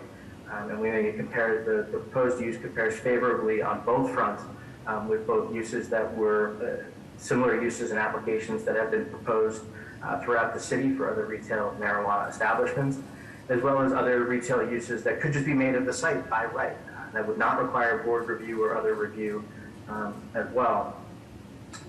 Okay, so the board previously denied the appeal. And then in September, we voted to grant reconsideration. And that's where we are today. So I think probably what makes most sense would be to take testimony once again and hear from those in favor and those opposed about the merits of the case, so that since we voted to grant reconsideration, so that we can, in fact, reconsider. So. If we could just go to slides 8 and 9, I have a couple seconds on those 2, and then I would be happy to yield the floor, Mr. Chairman. Mr. Chair, I also have a question regarding loading. Let's let them do the 2 slides, and then we can take our questions from the board, and then we'll open it for testimony. Go ahead. So if we go to slide 8, there we go, on traffic.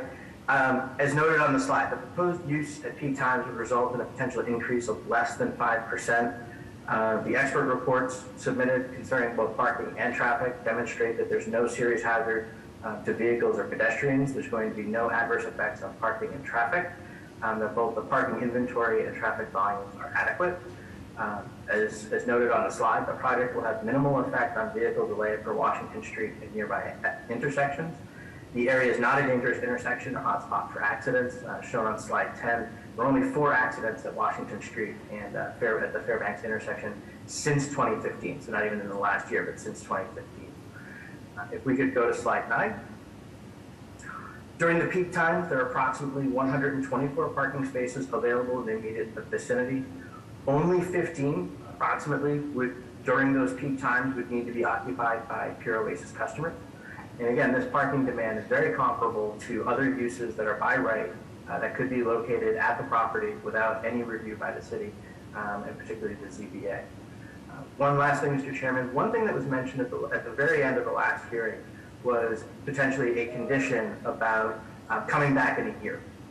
If it were granted to come back in a year and review whether or not there are any adverse impacts that need to be addressed or anything of that nature. That is something Pure Oasis would be agreeable to. Okay. All right. Now, any questions from the board? Ms. Barraza? Yes, Mr. Chair. If the applicant can just describe their loading at the rear, so if the 4 employees are using those parking spaces, you just describe how a truck, what size kind of van or truck, how would you load at the rear? The 4 spaces don't actually block that loading bay. And so you'd be able to, if we could go to, I think it's slide 2. There's the entrance onto the property is in the back, and it would we're not talking 18-wheelers, so you're talking smaller truck or smaller delivery vehicles. They would be able to navigate past vehicles that are parked on the site. I think that's what's showing in slide 3. I think it's slide 2. There we go.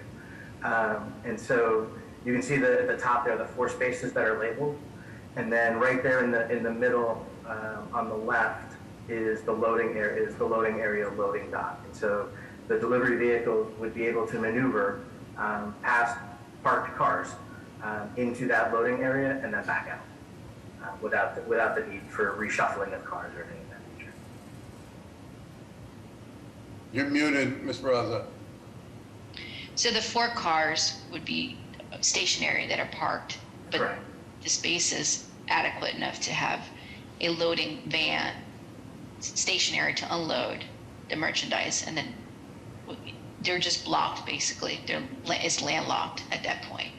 As I recall from the previous hearing, my memory's not that great, but I think Mr. D'Amico said that 4 cars, that it wouldn't work for 4 cars, that it was a reduced number, I think 2. Okay. Right, I would like to hear Mr. D'Amico on Yeah, the Mr. loading D'Amico issue. is on. He has his hand raised. Madam, Mr. Chairman and members of the board, Boston Transportation Department, 4 cars cannot fit in that area. And again, I go back to what I said before, the maximum that should be in there is 2 for appropriate and safe maneuverability.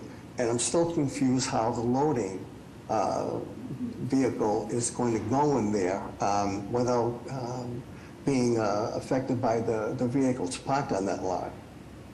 This is Kobe from Pure Oasis. When we take deliveries, it's optimal for the loading vehicle to actually go on the property, but unfortunately it's not necessary. They could park in the driveway area of the parking area and unload there and then come through the gate. Usually our deliveries are supervised by our security team, so we usually have someone outside at all times, and so we could have a security guard on the street with the van, and then the delivery could be made, but it would not necessarily need to go on the property. Mr. Chairman and members of the board, Bob D'Amico again, I would like to see a revised parking plan to show 2 spaces in access and egress to the loading area, if that would be acceptable. Yeah, we can update that. Okay, thank you. Any other questions from the board? Yes, may I, oh, do you want to finish, Hansi? Why don't you go, Sherry? You might have the same question, and I can follow up. Sure. Thank you. And I don't know, Bob may know the answer to this better, but I just want to understand the 124 street parking spaces that you've counted a little bit better. So are you, how far deep down or deep are you going into residential streets, and what types of parking spots are these? Are these dedicated, like commercial, customer type parking, or are they residential, non-residential, residential during certain hours, et cetera? And so this is Kobe again. We contracted with a traffic engineer, and he went out and did a survey of the immediate area. Most of those spaces were on Washington Street, and they were open parking spaces. What we're seeing in the industry as it relates to cannabis is that as we get more dispensaries, people are not coming from one neighborhood to another. The goal in Boston, for instance, is to have neighborhood dispensaries, so there would be no need for someone to come from Alston over to Brighton to consume a parking space. What you're usually seeing is neighborhood people who live in the neighborhood would walk, would bike, would Uber, or you're not seeing, people from other neighborhoods coming over. So they're counting local parking spaces in the immediate Washington, Fairbanks Street area. Does that answer your question? Sure. Okay. Anybody else on the board? I have 2 more questions. I have a question too. All right. Hansi, go ahead. Great. What's the current occupancy load for this establishment? That's a good question. That's outside of my wheelhouse. And then the follow-up would be, if you reach the occupancy, how do you manage flow of people outside of the establishment? Gone are the days where a cannabis dispensary is inundated with people. We have things like order ahead, we have delivery, we have the proliferation of cannabis dispensaries throughout the city. And so even in our current location in Grove Hall, we never come close to our max occupancy load just based on the nature of the industry as it stands. So things like order ahead and delivery augment for a rush of people in the store at any one time. But again, what we can do is, we've just never run into that situation. So it's hard to answer. Okay, and you don't know what your occupancy load is currently? Proposed? No, okay. Maybe next time you can bring your architect. Yeah, we can bring our architect. And then the other question is, how can you describe your security plan in accordance to the state regulations for cannabis establishment? But specifically speak on security in relation to the neighboring residents. Residents are typically concerned with these establishments loitering, and particularly you're abutting a residential unit. How do you ensure that there's no trespassing of private property? Yeah, so we've had a number of community outreach meetings, and we've heard from the community members, and we have, really are sensitive regarding things like people parking in the driveway. And so one of the things that's been effective is A, doing the outreach, and B, having good visibility. And so what we do is we have security guards stationed outside of our current location, looking out for things like people who are double parking. If you're double parked, you can't come into the location. If you park in a neighbor's driveway and the neighbor reports you, then you will get warned and potentially banned from the shop. And so in the larger picture, we work with Kroll Security and their international security consultant, and they came up with our security plan based on their years of experience. And so cameras are good, alarm systems are good. We have an automated deterrent in the back of our current facility that if they see there's motion, then there's an audible voice that says, you're trespassing. But cameras are good and outreach is better, just being a good neighbor, a good community partner, making sure that you have good contact with the neighbors, and literally giving out my cell phone number in case there are any incidents. A neighbor can call me directly, and that we can, remediate any. Hi, how are you? So to be specifically for this particular location, you would have a security guard outside at all times of operations? Right now, we have a security guard station on Blue Hill Ave at all times, looking out for things like double parking, looking out for loitering. It's illegal to smoke in public. We really want to make sure that we are abiding by A, the law, and B, being a good community partner to make sure that no one is deciding to smoke out front. And we just can't take it for granted that people understand the law. So literally, every day that we're open, there's a person literally standing on Blue Hill Ave monitoring the sidewalk. Thank you. That's all my questions. Okay. Anybody else? Just a couple questions. One, first is, what's the average amount of time a customer needs to walk? 6 to 7 minutes. We try and keep it as short as possible. Okay. And then your attorneys, can you just give me some examples so I can wrap my head around the allowed uses under the code? Sure. Under the code, some of the allowed uses are what they call the local retail establishments. Those are things like a small takeout restaurant category, which would be a restaurant under 2,500 square feet, and even that, even though our footprint would be bigger, even a small takeout restaurant like that would have a comparable turnover in terms of bulk traffic. Local retail establishments are ones that involve baked goods, groceries, and so that would involve either something like a bake shop or any other really retail type establishment where people could come in and get goods. So it includes things like hardware stores, paint shops, even if you look at things like salons and barber shops.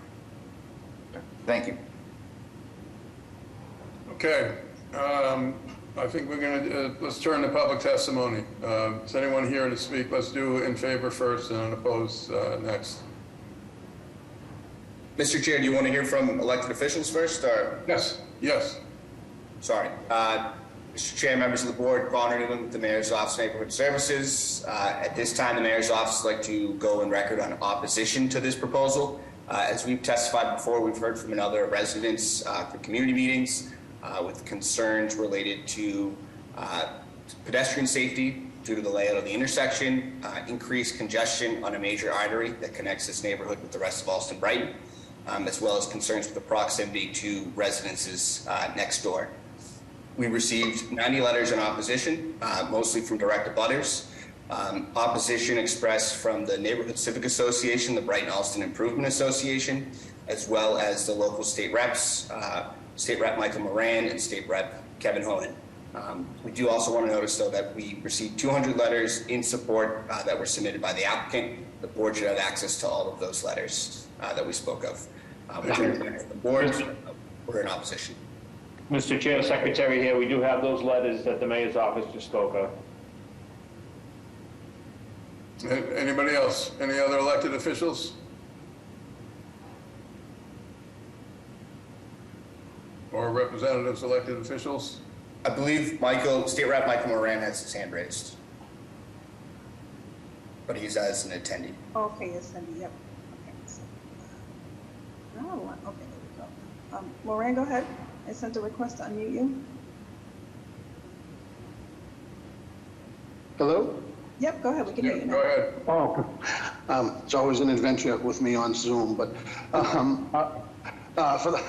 you'd think I'd be used to it after almost 3 years. This is Representative Michael Moran. I'm fortunate enough to represent this community for 18 years, and I've lived here my whole life. You've heard my testimony in the past. And I just want to say one thing.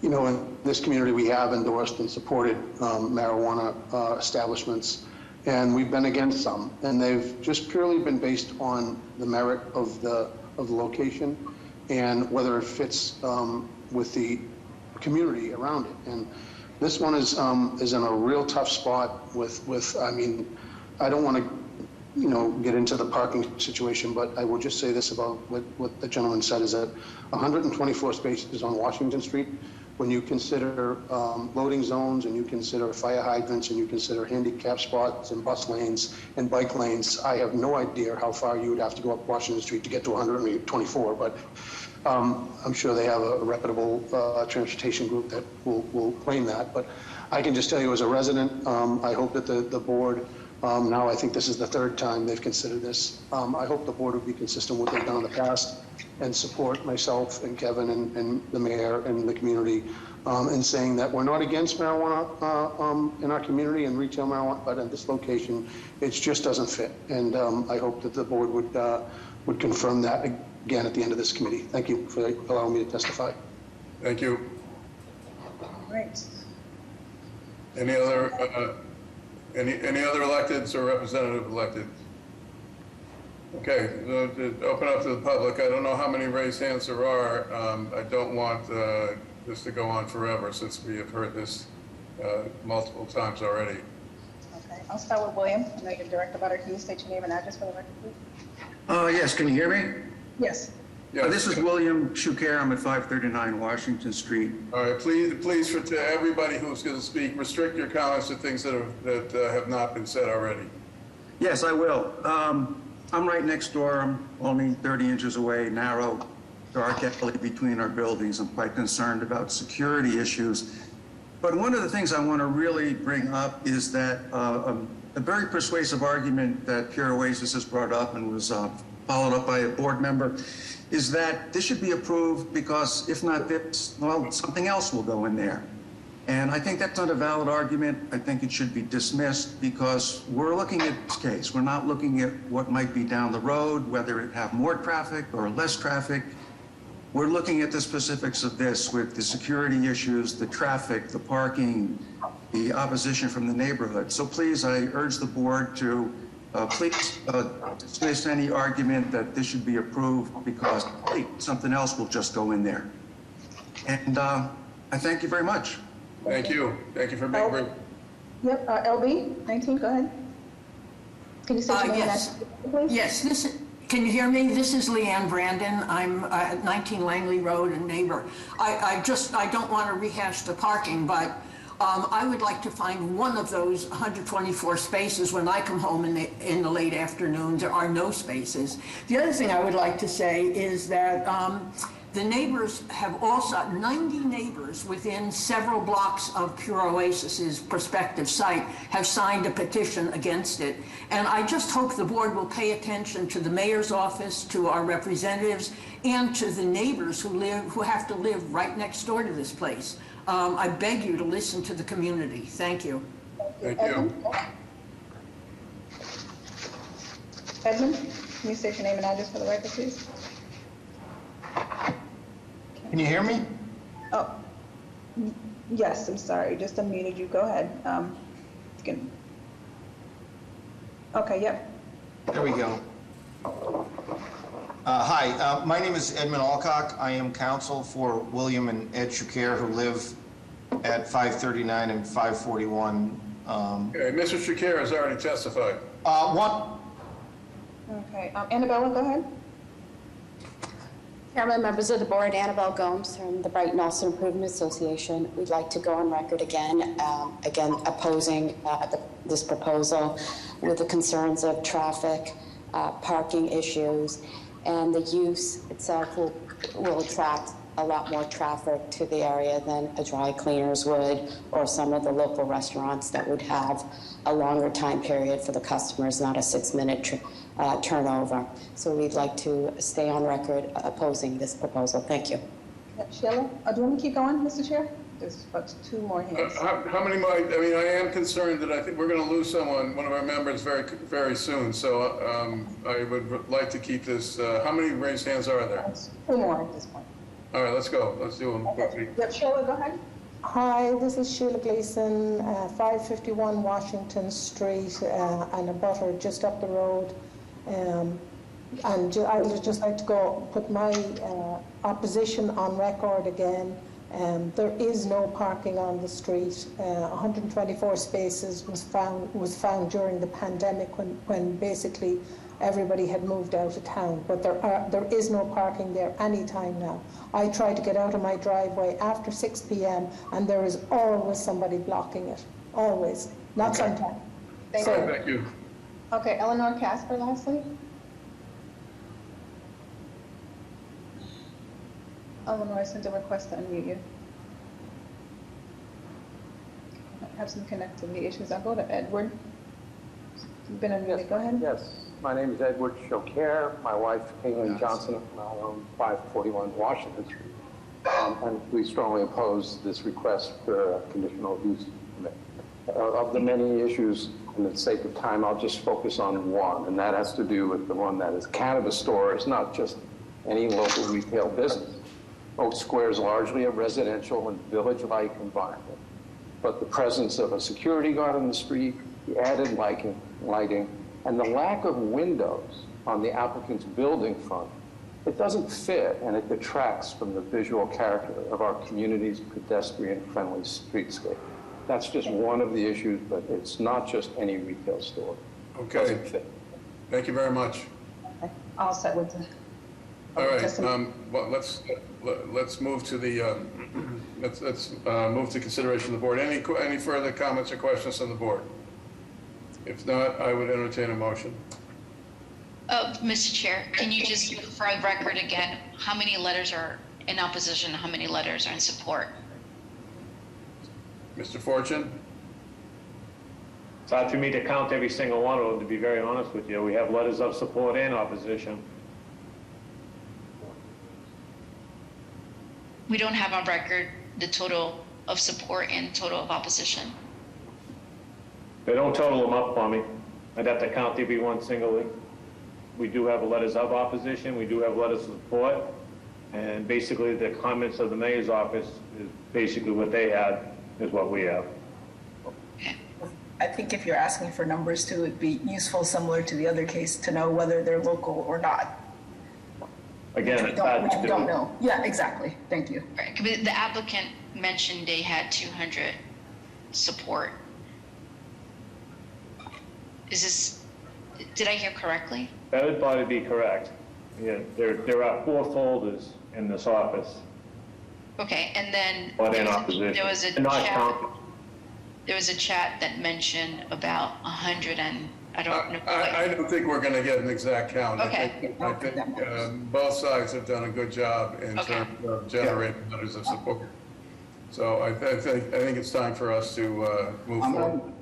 I'm going to make a motion to approve a BPDA design review with a 1-year sunset to come back to the board in a year from occupancy to give us an update on the various things. Is there a second to Mr. Ruggiero's motion? I can second that, Secretary. Okay. Mr. Fortune? Yes. Ms. Dong? Opposed. Ms. Barraza? Yes. Ms. Piñato? Opposed. Mr. Ruggiero? Yes. Ms. Lowe? Yes. And I am opposed. The motion does not pass. Is there another motion? I'd like to put forward a motion of approval with 5 provisos. 1, for the applicant only. 2, that the applicant returns in a year and provides a traffic and security report to make evident that the conditional use given has not negatively impacted the neighborhood. 3, that the hours of operations are from 10 to 8 Monday through Saturday and from 10 to 6 on Sunday. 4, with BTD review paying special attention to access and egress to loading and parking count. But you said 5. No, I'm sorry, and the 5th one is to provide a memo that is visible to the public of who to call and contact if there is a problem. Okay, is there a second to that motion? I'll second it. All right, Mr. Fortune, Yes. Ms. Dong, Oppose. Ms. Baraza, Yes. Ms. Piñato, I'll support that. Mr. Ruggiero, Yes. Ms. Loeb. Yes. I will support it as well. There's enough for the motion to pass. Mr. Chair, I'm going to go back to the 11:30, I'm sorry. Mr. Fortune, how many more cases do we have? Do we need to? We have a companion case, so we have 1, 2, 3, 4 cases left. All right, why don't we soldier on and without a break and just try and finish the agenda? Okay, is Ms. Logue leaving? It's almost, well, it is 12:45, so we are losing one. Okay, so we are now a 6-member board, which means that any applicant, Ms. Logue, are you still here? I am about to sign Okay. off. Thank you, sir, when I get back. Okay. You too. We are a 6-member board, which means that any applicant can choose to request an administrative deferral. So let's go back. Let's go to Emery Road. Sure. Well, do you want me to call in if they want to defer now or not? We can go right to Emery. Yeah, they can choose to defer once you call it in. Okay. Well, I don't want to call all the way in, so I'm going to call rediscussion. For anybody who wants to defer their project due to the board's 6 members. 45 Milton Ave. Okay, thank you. Calling case BOA 1236084, 45 Milton Ave. Name and address for the record, please. Mr. Chair, members of the board, Attorney Ryan Spitz with Adams and Moranci, business address of 168 H Street, first floor, South Boston. Here requesting an administrative deferral. We were hoping to get an earlier date possible, as if this is our 3rd administrative deferral on this one proposal. Okay, well, let's first go through the process. Don't make a motion to defer. Motion to defer. Second. Mr. Fortune? Yes. Ms. Dong? Yes. Ms. Baraza? Yes. Ms. Piñato? Yes. Mr. Ruggiero? Ms. Logue is gone. I am in favor. The motion passes. What can we do for a date, Mr. Fortune? Well, I just asked legal counsel, but we'd have to do February 7th at 11:30. Okay. Are there any other deferrals? 47, I'm sorry. Go ahead. 47-48 Snow Hill Street. Thank you. Calling case BOA 1283294, 47 to 48 Snow Hill Street. Name and address for the record, please. Thank you, Mr. Chairman, members of the board. Attorney Jeff Drago with Drago and Toscano with the business address of 11 Beacon Street, seeking an administrative deferral. Motion to defer. Is there a second? Second. Mr. Fortune? Yes. Ms. Dawn? Yes. Raza? Yes. Ms. Piñato? Yes. Mr. Ruggiero? And I too am in favor. Do we have a date?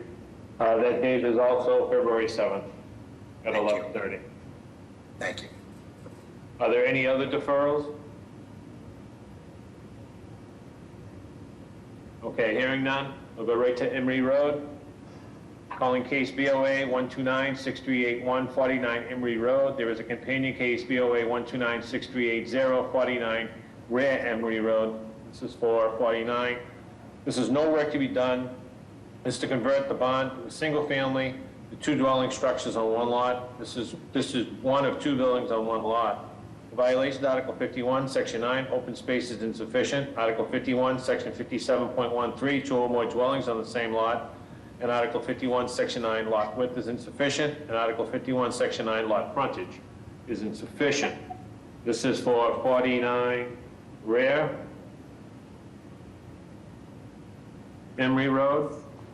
This is to confirm the existing structure as a barn and convert to a single-family house, new dormer, and renovate 2 dwelling structures on 1 lot.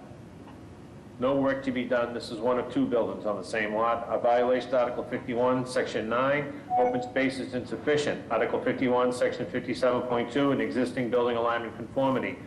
Article 51, Section 57, the application of the dimensional 1 building behind another. Article 51, Section 57.13, two or more dwellings on the same lot. Article 51, Section 9, lot width is insufficient. Article 51, Section 9, lot frontage is insufficient.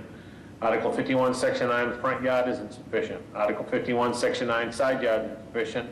And Article 51, Section 9, the rear yard is insufficient. Name and address for the record, please. Mr. Chair, members of the board, Attorney Ryan Spitz with Adams and Moranci, business address of 168 8th Street, first floor, South Boston. With me today is the owner, Teresa Conti, and Tom Flawless, as well as the architect, Scott Trainer from Chu & Associates. This is a proposal to convert an existing barn to a single-family dwelling. I understand the board's position with two standalone dwellings on one parcel, but this is a very unique proposal that differs to others that have been in front of this board. This street here is a dead-end street, and as you get down to the property, it immediately abuts a public park on the right-hand side.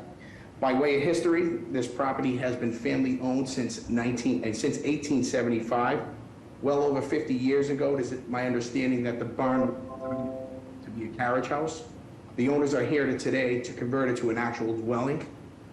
The only change to the existing structure will be to add a dormer to the right side of the dwelling in order to comply with the building code for the current stairway.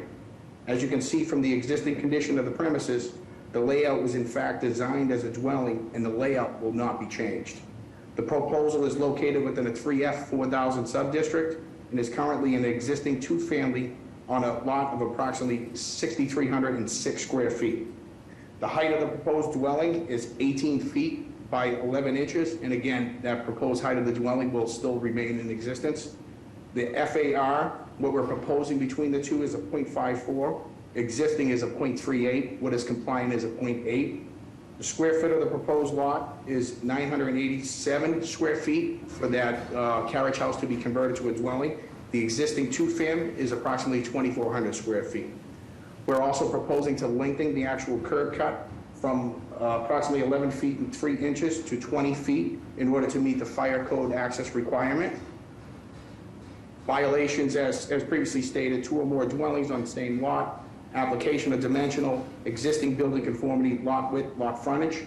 The front yard setback, code calls for 20 feet. The existing two-fam is 17 feet and 2.5 inches, and the proposed dwelling is approximately 9 feet and 7.5 inches. The side yard, code calls for 10 feet. The existing two-fam is 1 foot and 8.5 inches on the left side and 30 feet and 1.25 inch on the right side. The proposed dwelling is 1 foot on the left side. 1 inch on the left side and 2 feet on the right side. But please note, again, that this property directly abuts a public park. Open space, the code calls for 1,950 square feet, which is equivalent of 650 square feet per dwelling. Our proposal is at 1,339 square feet. At this time, I'm going to turn it over to the board for any questions, comments, or concerns. Okay, so the only work that's being done on the front house is the dormer? Correct. Yep, just to meet the compliance for the stairway. Okay, and on this barn, what has it been used for in the past? So it's always been laid out that it's been laid out existingly the way you see the layout in the conditions. I believe it's on page 3, I believe it is, that you'll see that the layout mimics an actual carriage house per se, but nothing has really been operative in this location. And again, so I believe at one point in time, by way of history, it was the owner's intent to convert that over, but as time lapses, and again, it's been in the same family since 1875. So there's been no work already done, or there has already? Well, the layout, as far as is no structural work, the layout's going to remain the same, but I'm sure there'll be some sort of upkeep to ensure that everything else is compliant. But currently is being used as storage. Yes. Is not occupiable. Okay. Correct. Okay, thank you. That was my question. And in order to make it occupiable, you need new systems. The mechanical, electrical, plumbing systems are all proposed as part of this project? Yes. Yes, and in order to obtain, as you are well aware, in order to obtain the occupancy, we'll need all sign-offs on those as well. All right, so can we, not the existing, can we show the proposed drawings, the floor plans for the barn? Even though the footprint is remaining, you are doing a whole kind of interior gut renovation to make it occupiable. Yes, keeping the same existing layout of the structure. Well, same footprint, yeah. Okay, but all right. So so there's a basement which will remain as storage. Yes. And a habitable first and second floor. Correct. All right. And what is on the first floor? What's on the second floor? I can't quite tell. My eyes aren't good enough. Yeah.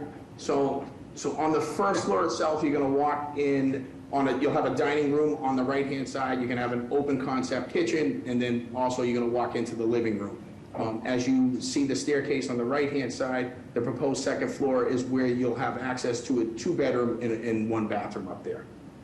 Okay. So there's an open kitchen, 7'6" ceilings. That's what I see? Yes. Yeah. All right. Well, I mean, historically, this board has taken a very dim view of 2 dwellings on 1 lot. That's for sure.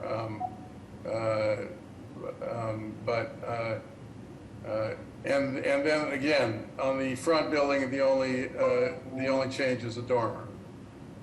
On this structure here, as far as exterior, is the dormer. The front building, the existing 2-family, there's no work to be performed on that. No work to be done. Okay. All right. How are the drawings, Mr. Raza? The drawings are adequate. In terms of the fire truck width, is your distance too far away from the carriage house to propose a regular 12-foot wide or 10-foot wide driveway? It is. Yeah. And that was the whole reasoning. And again, we're on a dead-end street too, and I know I've hit it a few times. Okay, so you had this reviewed by the fire department. It has been reviewed by the architect, and I believe there was a fire expert, code expert on it. Has been sent over to the fire department for official review, as it appears that we're going to be compliant with the 20-foot access. Okay, thank you. Okay, I know Mr. Hampton also has to leave. Are you still here, Mr. Hampton? I am, Mr. Chairman. Thank you. BPDA recommended denial without prejudice. The reason being 2 dwellings on a lot, and it appears that the work has already been done on that carriage house. So we're opposed to this the interior work proposal. To the carriage house? Yeah. Yes. Having the second dwelling on the same lot, yes, we're opposed to that. No, but the work has already been done. Right. So, I mean, you get into that slippery slope where the work's already been done and now they're trying to legalize it. So we're just opposed to the 2 dwellings. Mr. Spitz indicated that the work hadn't been done, that it wasn't being used, and so you're indicating that it has. That's a basic important fact. I want to know which is true. Well, I'll leave that to Mr. Spitz, but just looking at Google Streets, it looks like it's, it looks and smells like a house already. But I'll let him answer that since he is counsel.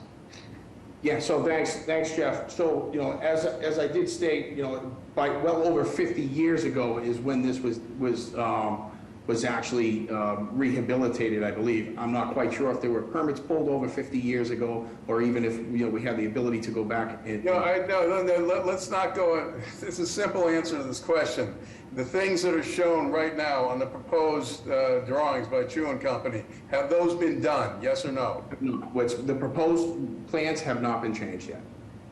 So if we go down, have not been executed. We do have the owners here with us who probably can testify of the exact condition of the premises. Are there plumbing infrastructure in the unit? This shouldn't be that complicated. Yeah. Not that I'm aware of. There's no bathrooms in there. There's no plumbing. There's no heating. So if I'm going to base it upon, and again, I haven't done a physical walkthrough, but I'm going to base it upon what's shown in the existing. No, there shouldn't be any plumbing, heating, or any of that factored into these. So you're saying that the existing drawings on the Chu and Company set of drawings, that's the current status of the interior. Correct. Okay. It looks like the owner is commenting on the chat. And the architect is online, I believe. Our trainer is here too, who I assume have done, in order to get those accurate drawing dimensions, can be here. Mr. Chair, Scott Trainer, Arthur Chu and Company. So when I went out to do preliminary documentation for this building, it is not fit out. It's open stud wall. I actually put my foot through the floor on the second floor when I was doing documentation.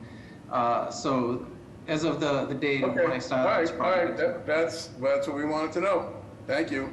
You're welcome, sir. All right. Any other questions from the board? Is there anyone here to speak either for or against the proposal? Yes, good afternoon, Honorable Chair, members of the board. Frank Mendoza here, Austin Brighton Liaison with the Mayor's Office of Neighborhood Services, here to testify that at the abutters meeting, no major concerns were raised. Abutters expressed support. They felt the proposal was modest and provided an opportunity to keep a young family in the neighborhood, particularly given that in Alston there's often the perception that young families are being forced out or not able to come into the neighborhood.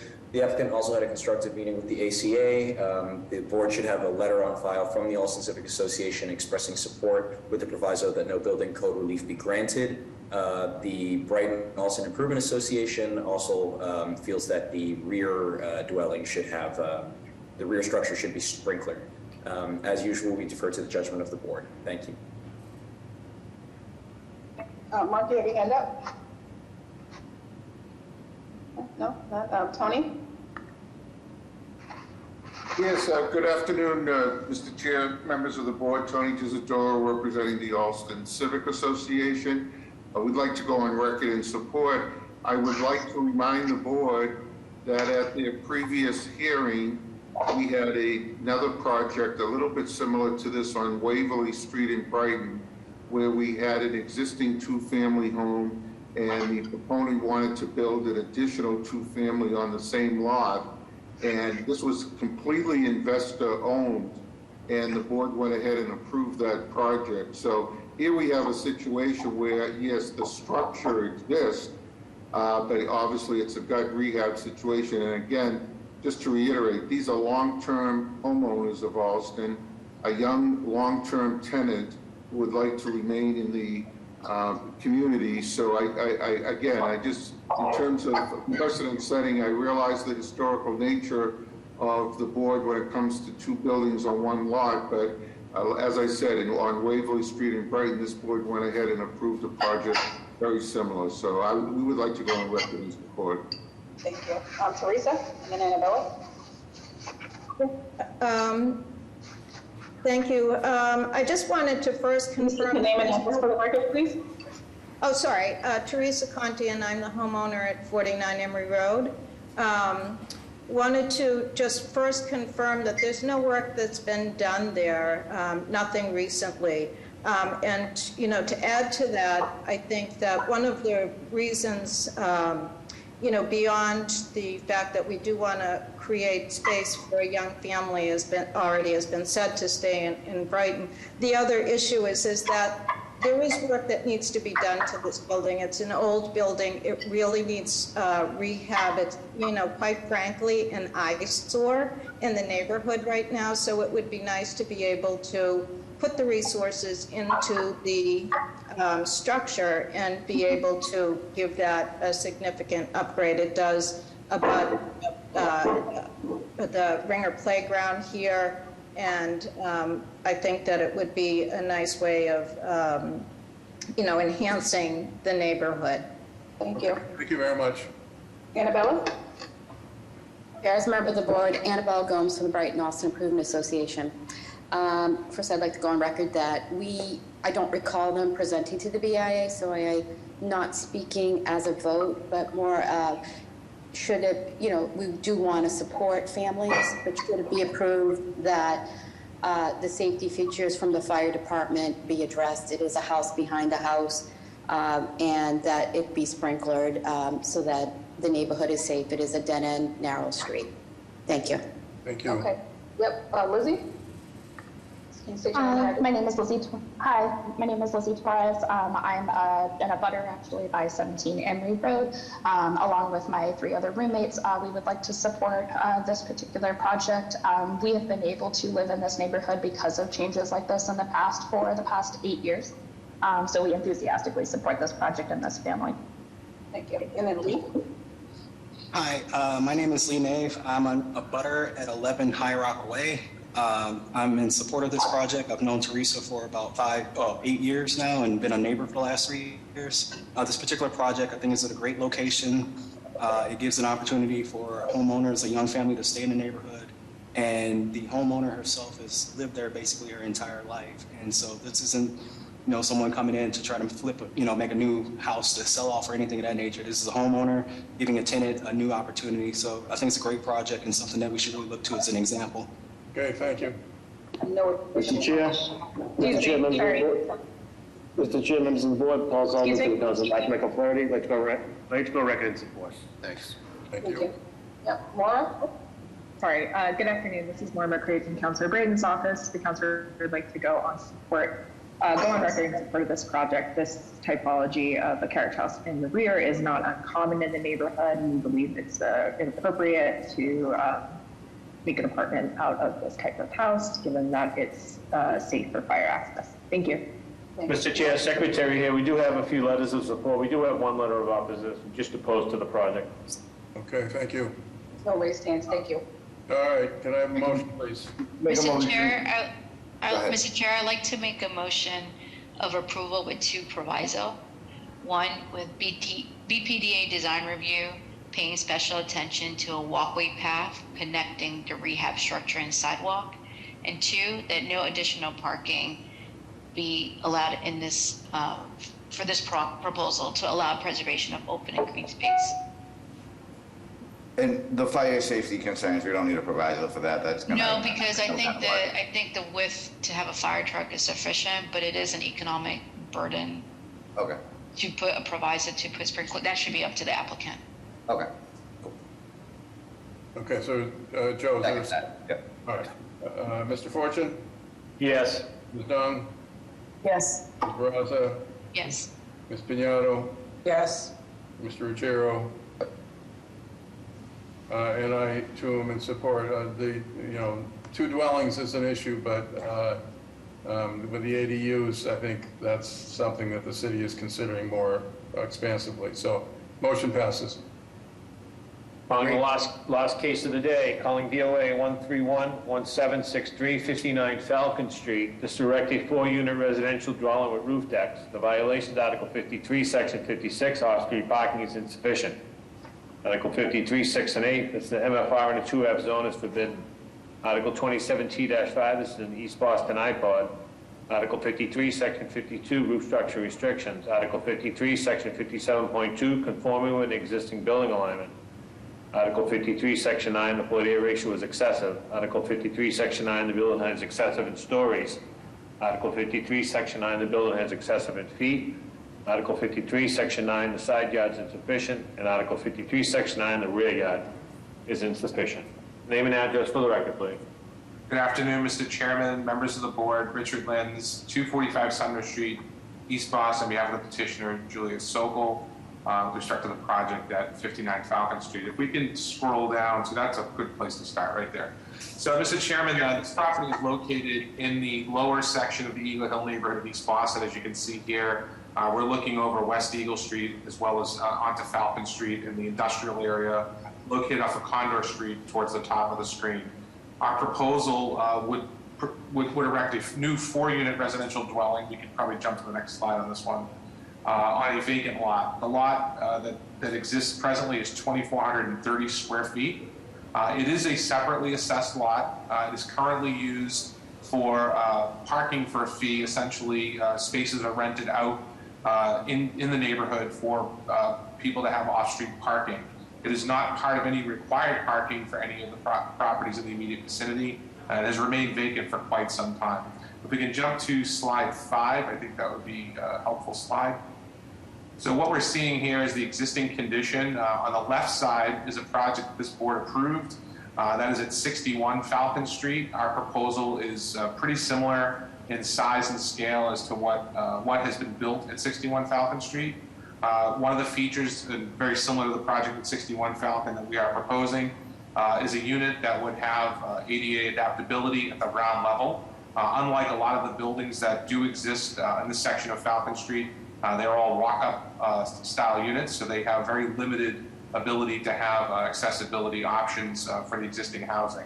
Our property would provide that at the lower level. Each of the units are generously sized 2-bedroom plus units. They are about a little over from 1,000 square feet up to about 1,155 square feet. We are proposing roof decks that are accessed by hatch for the upper level units. If we can jump down to the, I believe, slide 11 for the floor plans, that would be probably helpful. With respect to the relief, this is located in a 2F 2000 district. We do meet the minimum lot size requirements, as we do have a little over 2,400 square feet of land.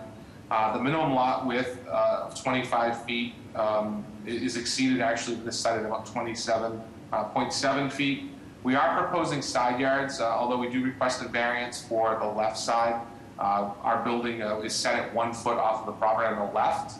I believe the direct abutter to our left is in support of this proposal and therefore have no issue with that setback. That allows us to create a 5-foot setback on the right, which creates a little bit more additional buffer from the house to our right side, as well as a pathway for an additional entrance for that lower ADA style unit. Our rear yard setback, the required setback is actually 30 feet. However, we are permitted to reduce that down to a little over 23 feet because of the shallow lot exception that exists in Article 53. We are proposing a condition of a little over 17 feet. There is substantial slope to the back of the property that goes up towards West Eagle Street. Our proposed FAR is 1.83. That's in excess of the 0.8 that is permitted in the district. So we're requesting relief of that as well. The height of our building is at 40 feet. As I showed you in that previous photo, that is consistent with the height of the building immediately to our left that was just recently constructed. 35 feet is the height limit, so we are slightly above the limit by 5 feet. With respect to the parking, 5 spaces would be required for 4 units. We would be closing the existing curb cut, which is a standard size cut, which represents at least 1 parking space on the street. We've also agreed with the community to explore off-site parking for any condos that are approved for this site, specifically at least 1 space per unit that could be tied to the project. With that, I'm happy to answer any questions on the board. Okay. Just out of curiosity, is the architect the same as for the abutting building? No, so this architect is local. Joy Street Design is our proposed architect. Actually, if we jump back, there is a rendering that was shown what the original building was to look like for 61, but you can see the change. So 61, we were able to get the rendering for what was presented through BPD Designer View. If we could jump back maybe 2 or 3 slides, we can see what the finished product looks like. Actually back the other way. There one more. Yeah, so the project at 61 was a context, and that was Eric Zackerson, and the BPDA design review, based upon Eagle Hill's standards for design, had redesigned the building, and we're pretty sure that that's what our building will look like as well. Okay. All right. 2,900 square feet is pretty small, but I mean, part of what I'm looking at is also the neighboring buildings also seem to be on relatively small lots. Yeah, very consistent in size, Mr. Chairman. They're all roughly around the same depth at about 87.5 feet and about 25 to 27 feet in width. So okay. It is pretty consistent throughout that neighborhood. All right. How are the drawings, Mr. Raza? Mr. Chair, the drawings are adequate. Okay, any questions from the board? Is anyone here to speak in favor or in opposition to the proposal? Yes, good afternoon, Mr. Chair, members of the board. Natalia Benitez with the Mayor's Office of Neighborhood Services. ONS hosted an abutters meeting in November of 2021. Abutters expressed concerns regarding density and parking. The applicant also met with the Eagle Hill Civic Association in November 2021. The association voted to oppose due to the density, no parking being proposed, and not enough green space. At this time, our office would like to have no raised hands at the moment. We have those letters that the mayor's office just spoke of. I believe there's also letters of support in the file, Mr. Chairman. There's 7 letters of support. Yes, there are. Okay. There's no other raised hands? Okay. Then I would entertain a motion. Mr. Chair, I'd like to put forward a motion of approval with BPDA design review on the exterior to make it work with this context. I'll second that motion. Mr. Fortune? Yes. Ms. Dong? Yes. Ms. Barraza? Yes. Ms. Piñato? Yes. Mr. Ruggiero? Yes. And I too am in favor. The motion passes. Thank you very much. Have a good Thanksgiving if I don't see any of you before that. All right. Thanks. Same to you and same to everybody on the board. Thank you. Have a good day, guys. Bye.